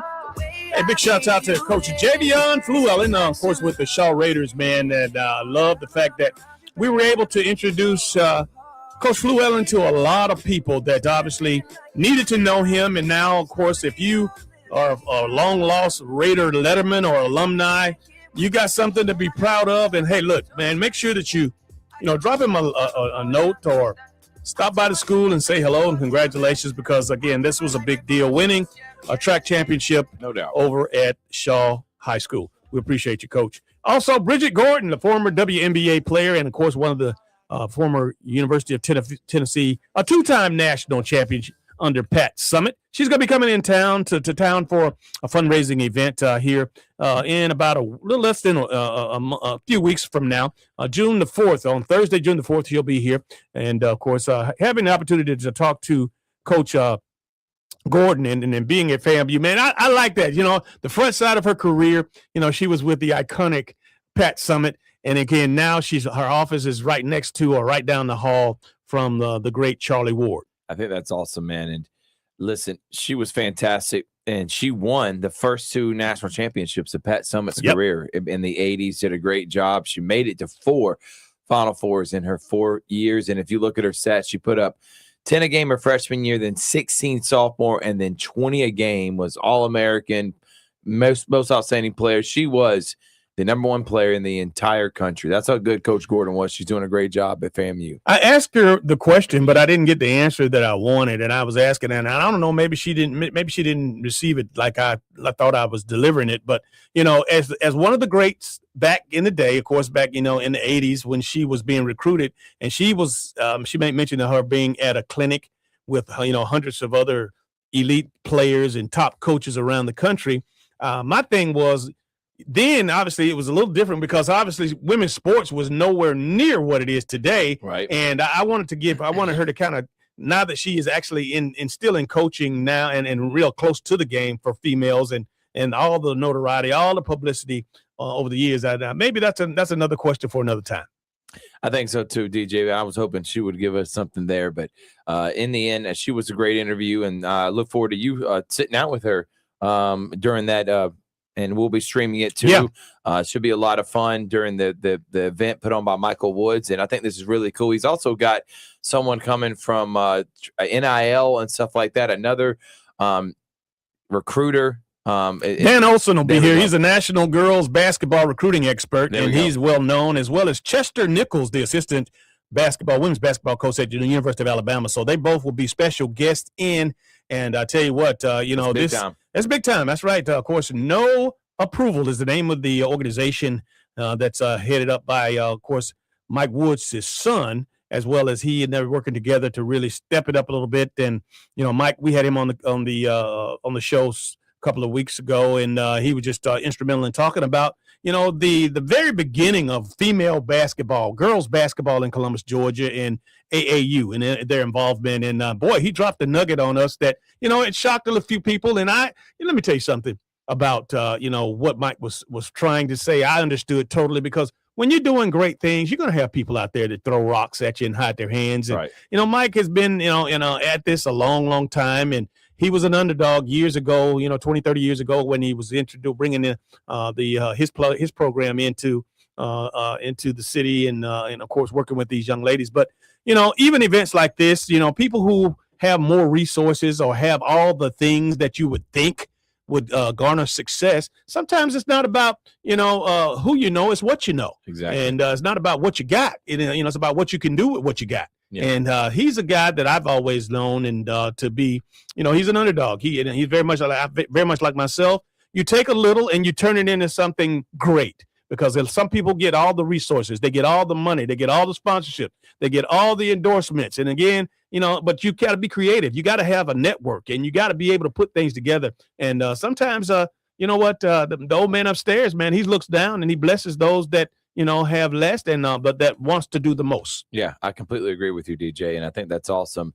Everything that he's been able to do and overcome, and I think that's been a big part of why we do what we do here on Sports Visions. Absolutely. DJ. Also, Terrance Mathis, man, boy, I tell you, what a great opportunity. Yeah. Now, listen, this is going to be great because obviously with his success and as the more and more that you guys are around him, this a part of the network. Well, this is how that works. I mean, this is a great former friend, or actually he's still my friend, and I've been knowing him a long, long time. Actually, I worked with the agency that represented him and, of course, was instrumental in getting him from the New York Jets to the Atlanta Falcons and working closely with him at Osho Sports when I was in sports management, marketing and management back in the day. But this is a guy that he'll be accessible to you and Richard and any of your crew with the GIAA as it pertains to any of the games that come up. So that's why I'm cheering for him so that you will have those intimate conversations and interviews. And again, it's nothing like having a person that you're familiar with in the same sports that you're broadcasting. Yeah, no doubt, man. And I think this is really cool that we'll be able to follow his career now at Athens Christian Academy. That's going to be very successful next year. And of course, on the reins of course, the New York Knickerbockers and Jalen Big Body Brunson, of course, coming back after being down 22 points. Can you believe that? 22 points. He had 24 points in the second half to bring the Knicks back to win in overtime, 115-104 over the Cleveland Cavaliers. But Brunson had 38 points. But we had one of the other greats, another great from back in the day with Charles Oakley. He was on, and we always we played that interview several times here in the last several weeks because again the importance that it is not only with the NBA but the New York Knickerbockers are doing so well. Yeah, I was impressed by that comeback yesterday. It is pretty cool that both game ones from the Eastern and Western Conference Finals go into overtime.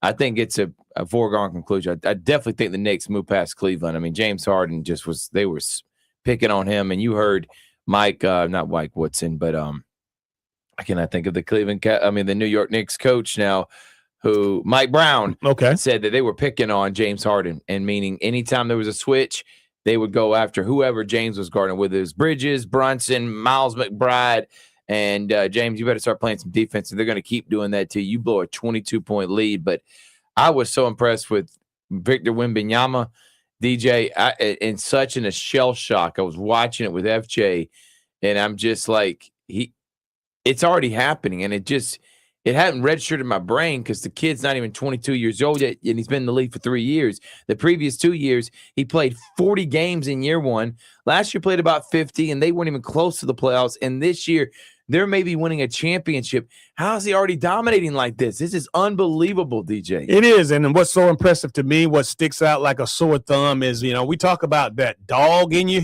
This is a 7'5", 7'6". How tall is he? 7'4". 7'4". I mean, 7'5" too. Yeah, I mean, whatever. I mean, he's way taller than most, and he's definitely just as skilled as any 6'5", 6'6", power forward. But man, this guy, he went for 40, 45, and 21 the other day, and then pulled that 100-foot three-pointer. Yes, and logo three. And listen, and for people that don't know basketball, transition threes for shooters are like gold. It's like a gift on Christmas. As a guy that played basketball, and especially transition threes. What I mean, and when you're running back after playing defense and you're running towards your goal, someone hits you in stride, you catch it and you shoot.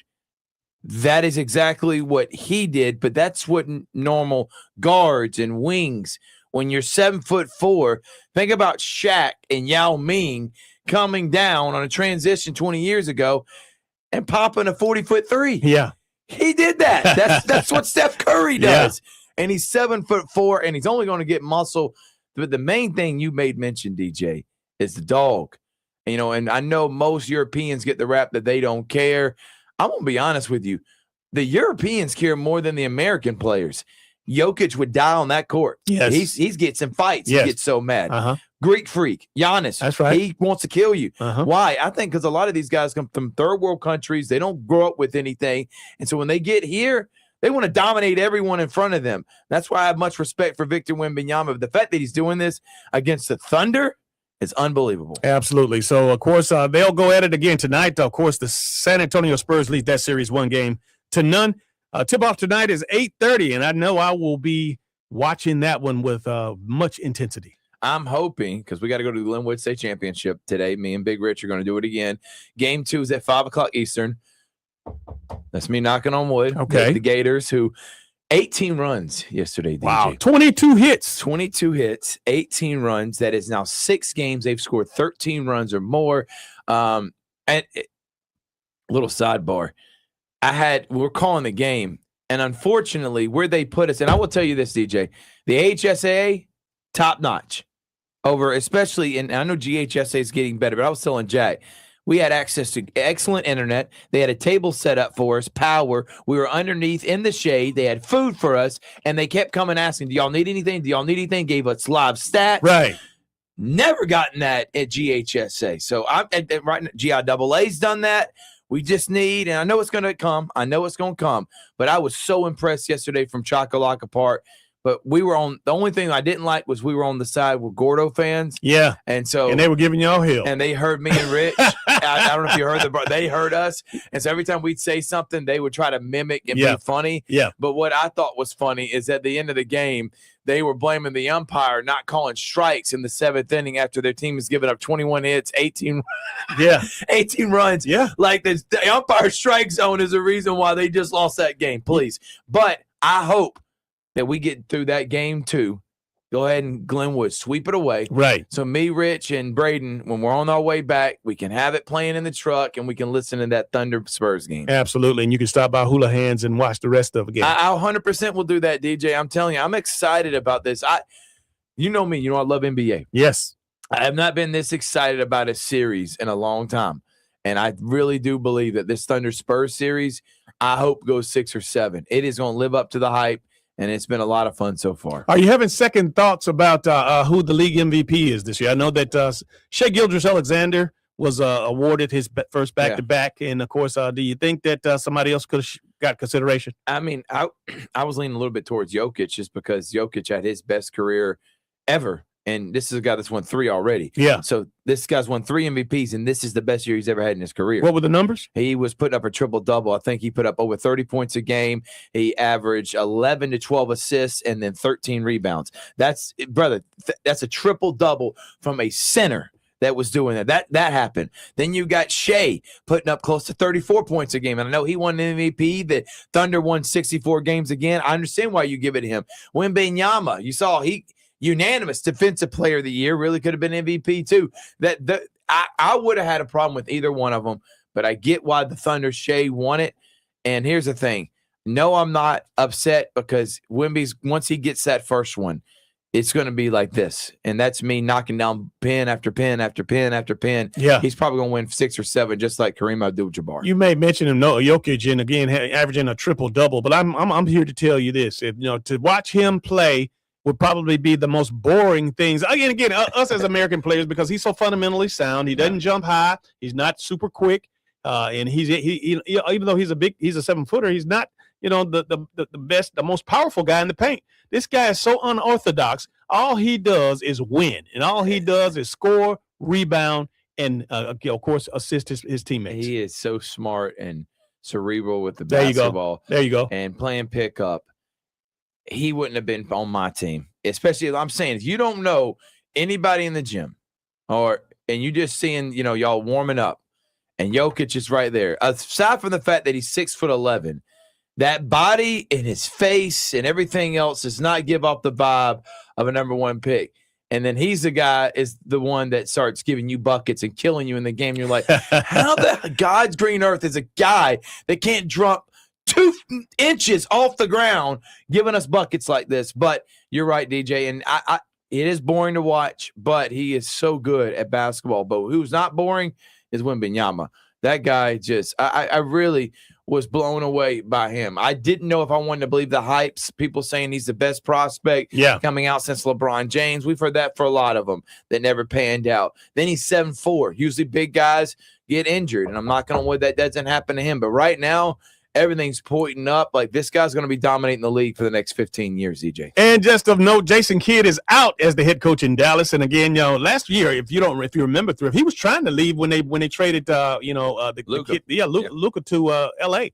But And one thing about Jason Kidd is that everybody seems to think is that, he is not about rebuilding. And building. He likes to go for the gusto, and it takes a special mindset, and it takes a special coach that can deal with rebuilding a team and try, and as opposed to going for the juggler right off the bat. But you have to have talent. So he is one of those guys that and he's coached forever. He played a long time and he's coached a long time. He and Doc Rivers and a few other coaches, man, maybe it's time for them to sit it down. Yeah, I'm the retreads that keep happening over and over again. Thing is, he's gonna get hired. Yeah. The Knicks wanted to hire him last year. Yeah. They hired Mike Brown. That's right. Dallas says no, and they signed him to an extension, and then they fired him this year, which I thought would happen because they just brought in Masai Ujiri, who was the president of basketball operations for Toronto. Yeah. He helped them win a championship there with Kawhi. He also helped rebuild Denver back in the day, and he's the one that drafted Nikola Jokic. So this guy is one of the best, and Dallas bringing him in is a big-time hire.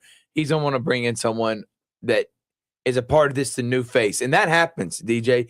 I don't think maybe Jason Kidd did anything wrong this year, and I think he could eventually develop Cooper, but maybe he doesn't want to be part of a rebuild. And then sometimes when you got new people coming in, let's reset. Let's just bring in new bodies. Let's just get the stink from the previous couple years and trade in Luka. Let's get that off of the organization and let's move forward. Speaking of new bloods, obviously, do you trust, or if you were a GM, would you hire Rashad Rondo? Of course, again, he's that new name out there. From what I've been, I won't say I've been told. It's not like I've talked to anyone. We know the NBA commissioner. You guys got his cell phone number in your phone. Can Adam Silver at least shoot a basketball? Because the man looks like he's never played a sport in his life. He and Paul Feinbaum are cousins. At least Goodell looks like a guy that would strap it up and be kind of a dog. He gives off like that, like he played a sport. When you look at Adam Silver, that's the guy putting in the numbers, and I just don't understand it. But DJ, I think Rondo, in my opinion, maybe the smartest basketball player that's ever played in the NBA. This is what people are according saying. to his teammates, Yes, his former teammates. They swear by he is. Doc Rivers. They say he ran the team. Actually, he was calling the plays, and the coach was just going through the formalities. But at the end of the day, they say Rondo was calling the shots. LeBron said it.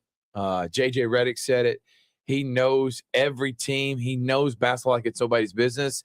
I think he'd be a great hire. The only thing I don't know is how he would, because, again, it's not just knowing the game, DJ. You know this. Yeah. You got to be able to talk to the players. You got to look the part, and you got to be able to be professional, man. And you got to relate to the players, man. I just feel like he was a good teammate to an extent, but people in the league butted heads with him, and Ray Allen didn't like him. He is a very abrasive guy. I think he's his mindset, could he be a coach? 100%. That guy could be a coach right now. Can he rally players and get them motivated? That's another ballgame, DJ. I tell you what, Rondo, in my opinion, this is just my humble opinion based on what I know from him and watching him over the years, is that today, dealing with these kids and all the money, he slapped the taste out of those guys' mouth. And then I got a good friend of mine that actually coached for a long time, and coached well. And again, that was one of his big things, because you know what, he got it out of the mud. And again, he believed in work ethic, and believed in in brotherhood and sharing, and of course, no, let me stop before I start naming names of folks that that I don't want to talk about. But yeah, bottom line is Rondo, I think his temperament is not yet not ready for this. He's got a little old school in him, and old school does not work today. No, it doesn't. And you're seeing Ime Udoka, same thing. He may get fired from Houston. Right now, he's so good. Just the old school mindset, holding players accountable, yelling at them, making them feel the pressure. If they don't respond well to that, you'll be gone immediately, because players will rally against you to get you fired like it's nobody's business. Absolutely. Thrift, let's go ahead and take our final break of the day and let you know that you're listening to WOTC HD2 Sports Visions 921. This is the Sports Visions Morning Show.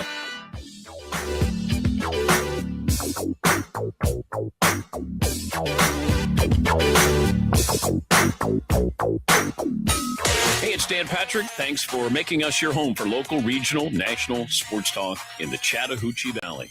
This is Sportsvisions 92.1. You know what makes Bratton Automotive successful? We take care of our customers before, during, and after the sale. Our salesmen have over 80 years combined experience in customer excellence. You drive by a lot of car dealerships to get to Bratton Automotive, but I can tell you one thing, it's going to be worth it. We treat you like family here. We are a one-stop shop. We've got financing, we've got warranties. Don't you go nowhere and buy no ugly vehicle. Come to Bratton Automotive. I know that hiring can be challenging. You need someone to match your role perfectly. Well, now you can meet them fast on ZipRecruiter. Build your team, build it sooner. Meet your match on ZipRecruiter. Just head to ZipRecruiter.com/free right now to try it for free. That's ZipRecruiter.com/free. Meet your match on ZipRecruiter. Try it free. Do you hear that? Asthma triggers are everywhere. From dust mites, pet dander, and pollen to smog and smoke, an asthma attack can strike anywhere, anytime. Be prepared with quick-acting Primatene Mist. Clinically proven to open airways quickly. It's the #1 FDA-approved asthma inhaler available over the counter. Primatene Mist. Breathe easy again. Use as directed. I need a little ranch, step to the ranch. There's a new flavor in town, the Jalapeno Ranch Club at Chick-fil-A. With that juicy Chick-fil-A original spicy or grilled chicken, a buttermilk ranch bun, candied bacon, pepper jack cheese, and jalapeno ranch sauce. It's got big ranch vibes with a little heat.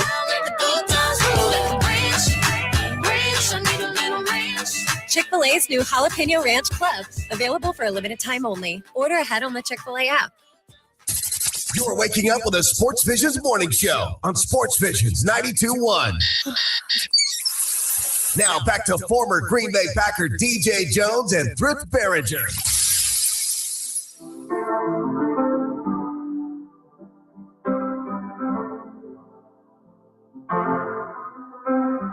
I got my peaches out in Georgia. Oh, yeah. Welcome back to the final segment of the Sports Visions morning show.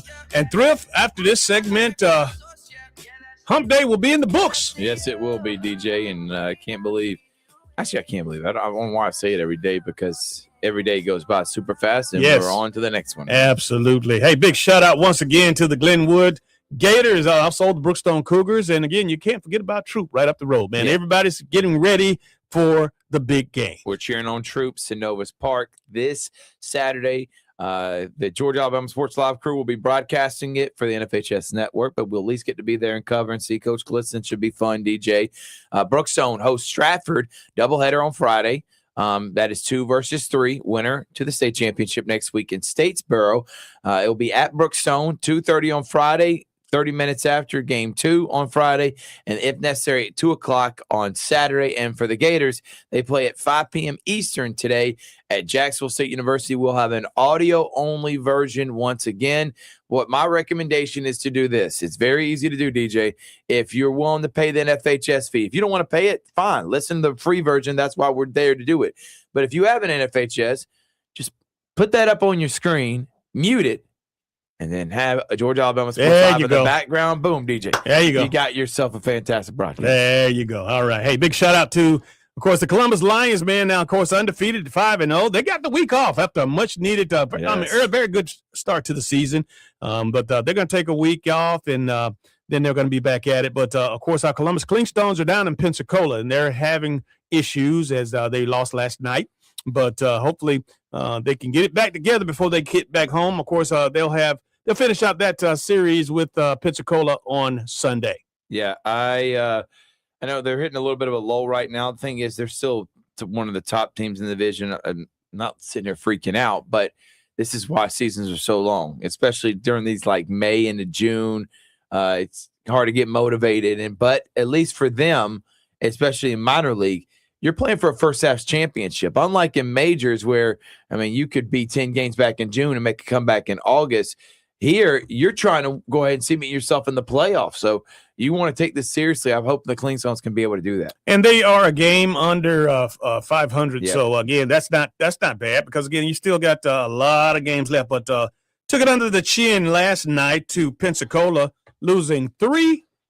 And of course, J.R. Ritchie, the outstanding pitcher who spent time here, but was already has spent a couple of starts with the Atlanta Braves. He was moved back down to AAA after a not too good performance the other day. But want to check in with some of the folks. Bobby Brown, good morning to you. He's in Panama City Beach, man, and Bobby. He is doing the damn thing down there at Panama City Beach. Got him a cold one and a cold one on the side there with a stogie sitting down with his feet in the sand.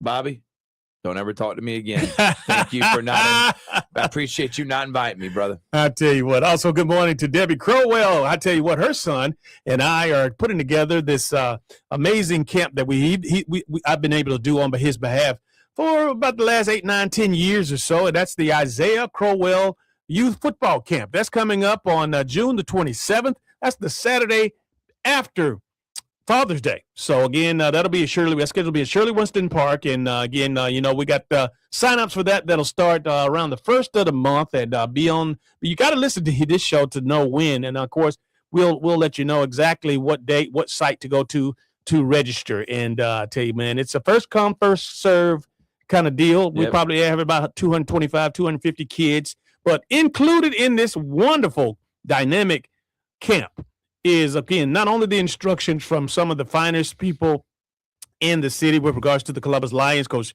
Pierre Coffey has been the lead coach for the camp over the past few years, but Coach Damian Daniels will be there, and of course a lot of the Columbus Lions players.